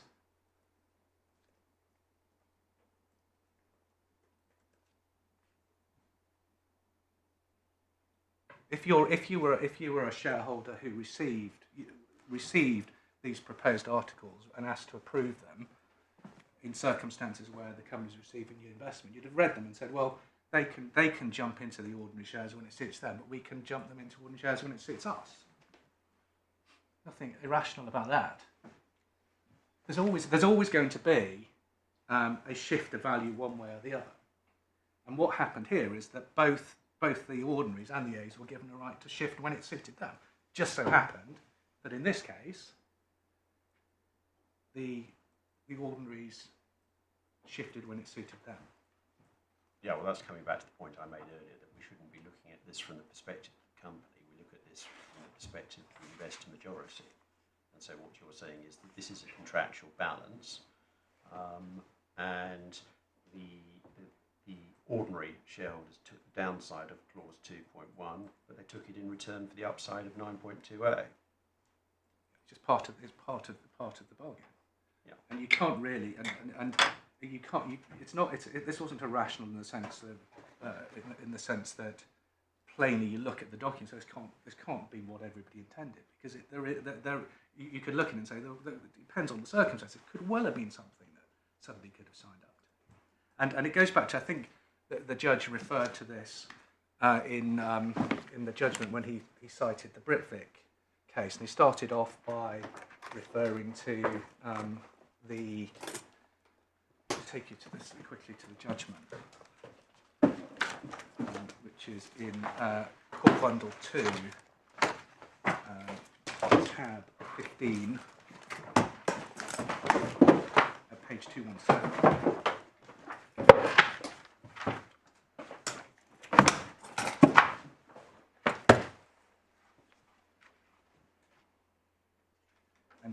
And he quoted firstly from Master Rolsey, then was in 94, and you can see at 32 of... Still is. Sorry? Still is. Sorry. Sorry, it's the Chancellor, of course. Yeah, sorry. Members of the Chancellor. 32, you can see that the Master Rolls goes on to say, I cannot satisfy myself. Sorry, I've lost you. I'm sorry. Sorry, page 217, paragraph 94. And it's 32 Sorry. from the Yeah. Mr. Geoffrey Voss. Yeah. And you see the end of the second line, I can quite see that there may have been a mistake.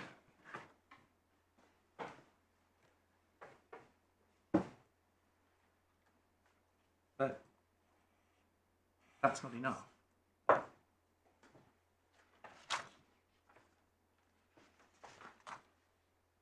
And I think the passage that the judge at first instance relied on was principally the passage starting at paragraph 99 on page 219 of Justice Nugent. He accepted that there was no ambiguity in the clause, so he wasn't having to choose between the two clauses. What he was doing is considering whether there had been a drafting mistake. And in paragraph 99 of the judgment in this case, the judge cited paragraph 75 onwards of Lord Justice Nugent's case.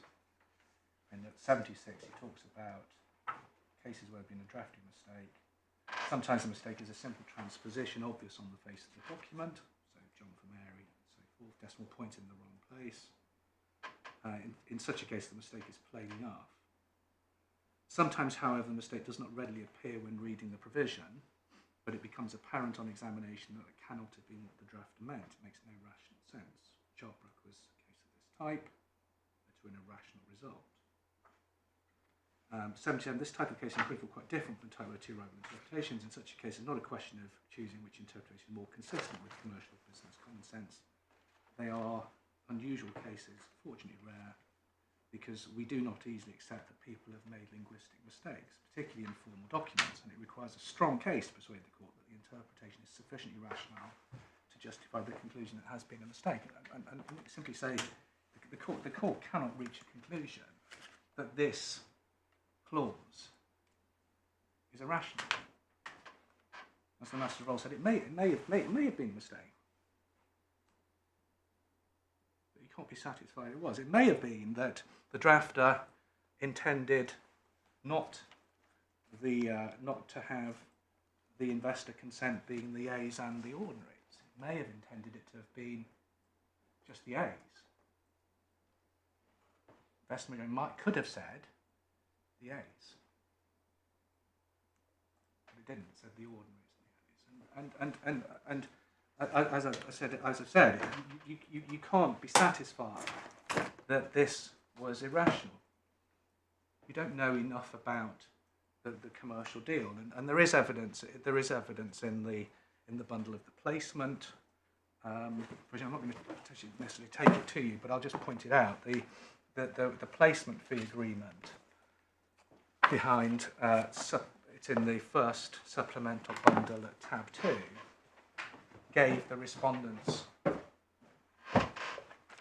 part of this overall arrangement, a cut of 4.3%. It's at page 11. So what? It was part of what they would have had in mind when they agreed to the terms. So they might have said, so if you look at it's 4.3% of any investment introduced to you by them, and at page 13 you can see who those investors are. Sorry, I mean, why are we, I mean, really, isn't this not... Well, it simply goes to my point that you can't, the court shouldn't be applying the question of irrationality, be looking at the commercial sense of the bargain, because you don't get all of the factors from looking at the documents that are available to somebody looking at Companies House. What you end up doing is you enter into the danger. Well, you say it has to be irrational on the face of the document, within the corners of the document. Yeah. And you don't get any help from the SH1. But bringing to that question what a normal, objective, well-informed reader, understanding what a company is and how companies work as a general concept would bring to reading the articles.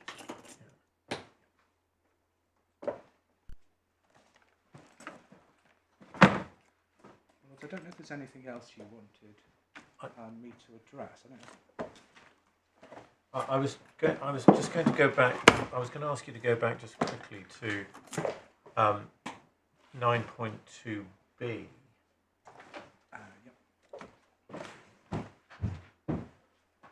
I just wanted. I mean, there are 2 points in the articles. I just wanted you to pick up and just say anything you wanted to say about them. Yeah. We looked at 9.2b. Didn't really feature much in the judgment, I think. No, and the judge didn't. And when the judge inserted his implied limitation, he didn't insert it in the opening words of 9.2. Yeah, you see, this is what I was trying to get you to elaborate. I thought I understood you earlier to say that you can't read the same limitation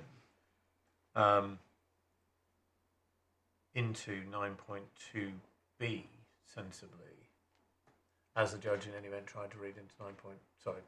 Well, That's not very well put. I think you were saying that, look, the judge read a limitation on the right to serve a notice under 9.2A. Yeah. And I thought you were making the point, as I understood it, that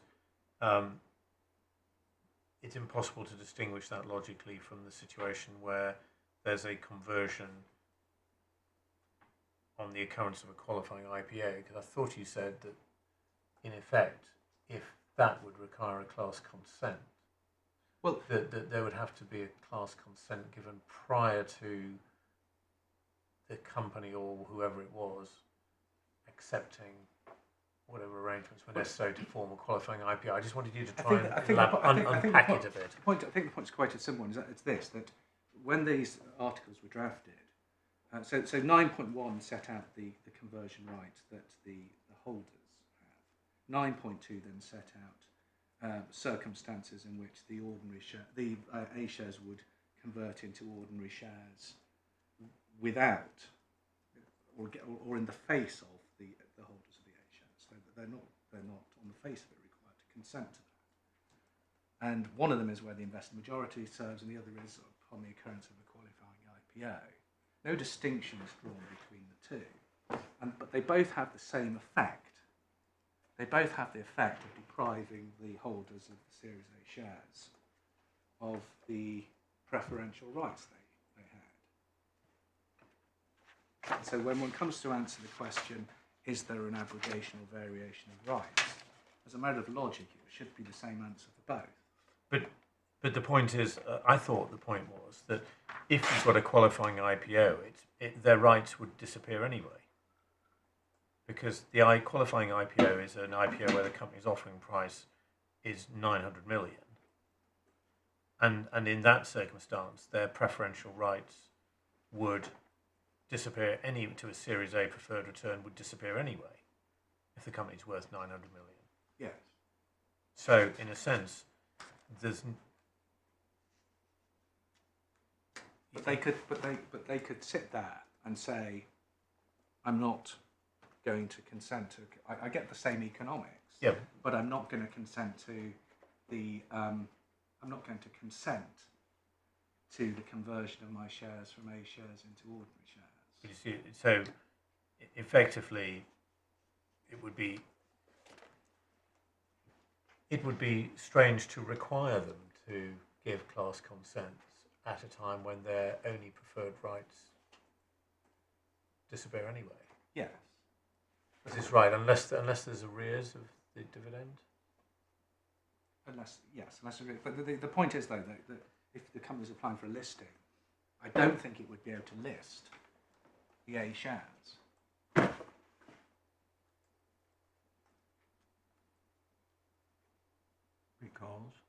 Because there would only be because of lack of liquidity. There's only two holders. But they effectively Sorry, you're going to have to explain that a little more detail. I'm not following. Well, I think it's not a point that came up at first instance, but the position would be that the economics collapse into the same rights as the ordinaries, but they'd still be sitting on A shares, and that may cause a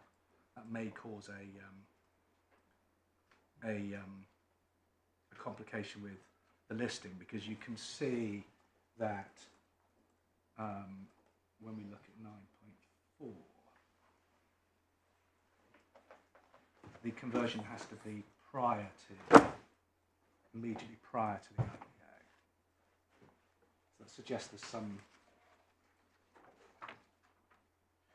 I mean, sorry, maybe I'm just being dense here, but I can understand why you wouldn't give. In the circumstance of 9.2b, yeah, the preferred rights, in effect, fall away anyway by their terms. Yeah. Because you presuppose that the company is valued at 900 million. Yeah.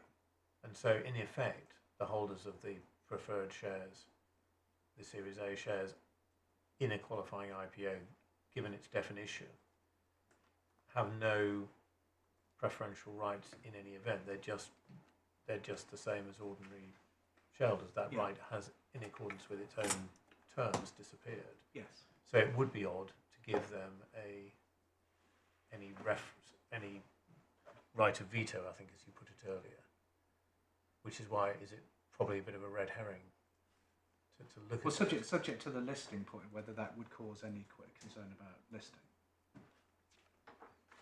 But that's, The mere fact, now, of course, absent a listing, that then goes back to the point you raised earlier about them being a single class. At that stage, yeah. although they're called something different, they're the same class. Right, but that's, maybe there's a listing. But there's a big factual difference, therefore, between the circumstance that would prevail at 9.2b commercially, Yeah. and that which might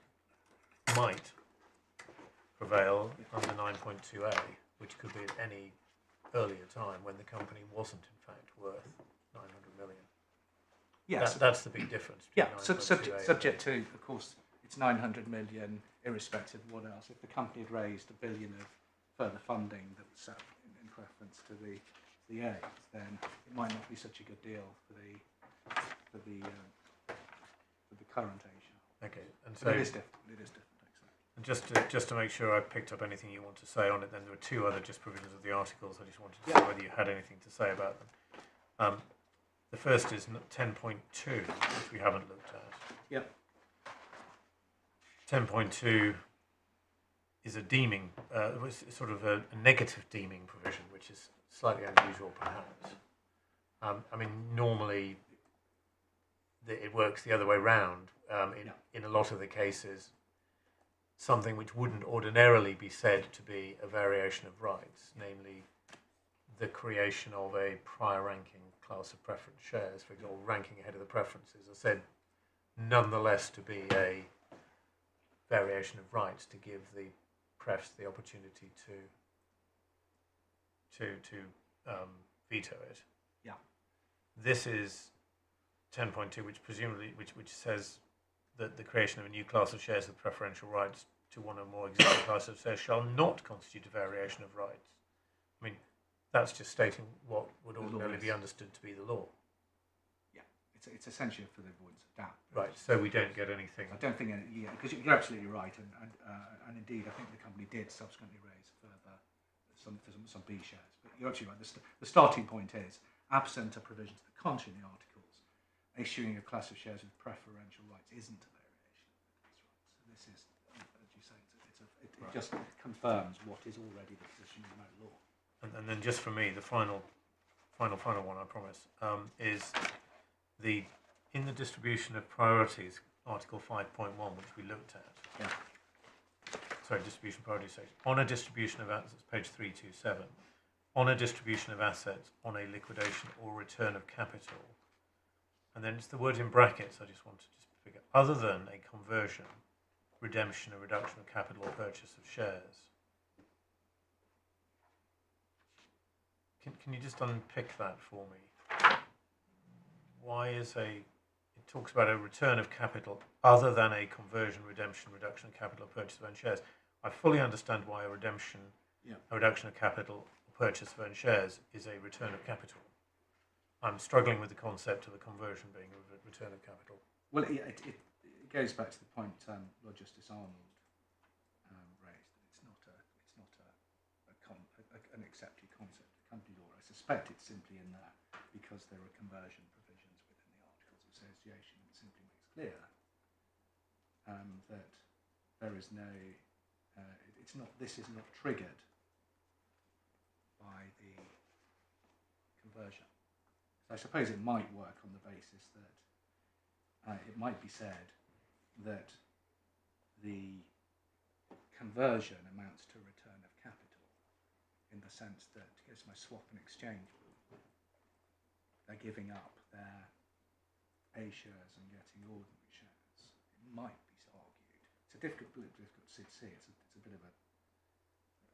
Anyway, I was puzzled by the inclusion of the word conversion in that context. I suspect it might just be because there are conversion provisions in the articles, and it's to actually make clear that these distribution priorities are not triggered by a conversion.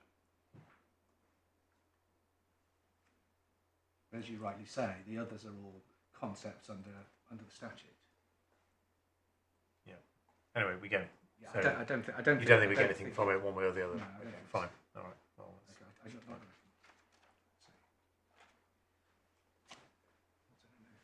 just a...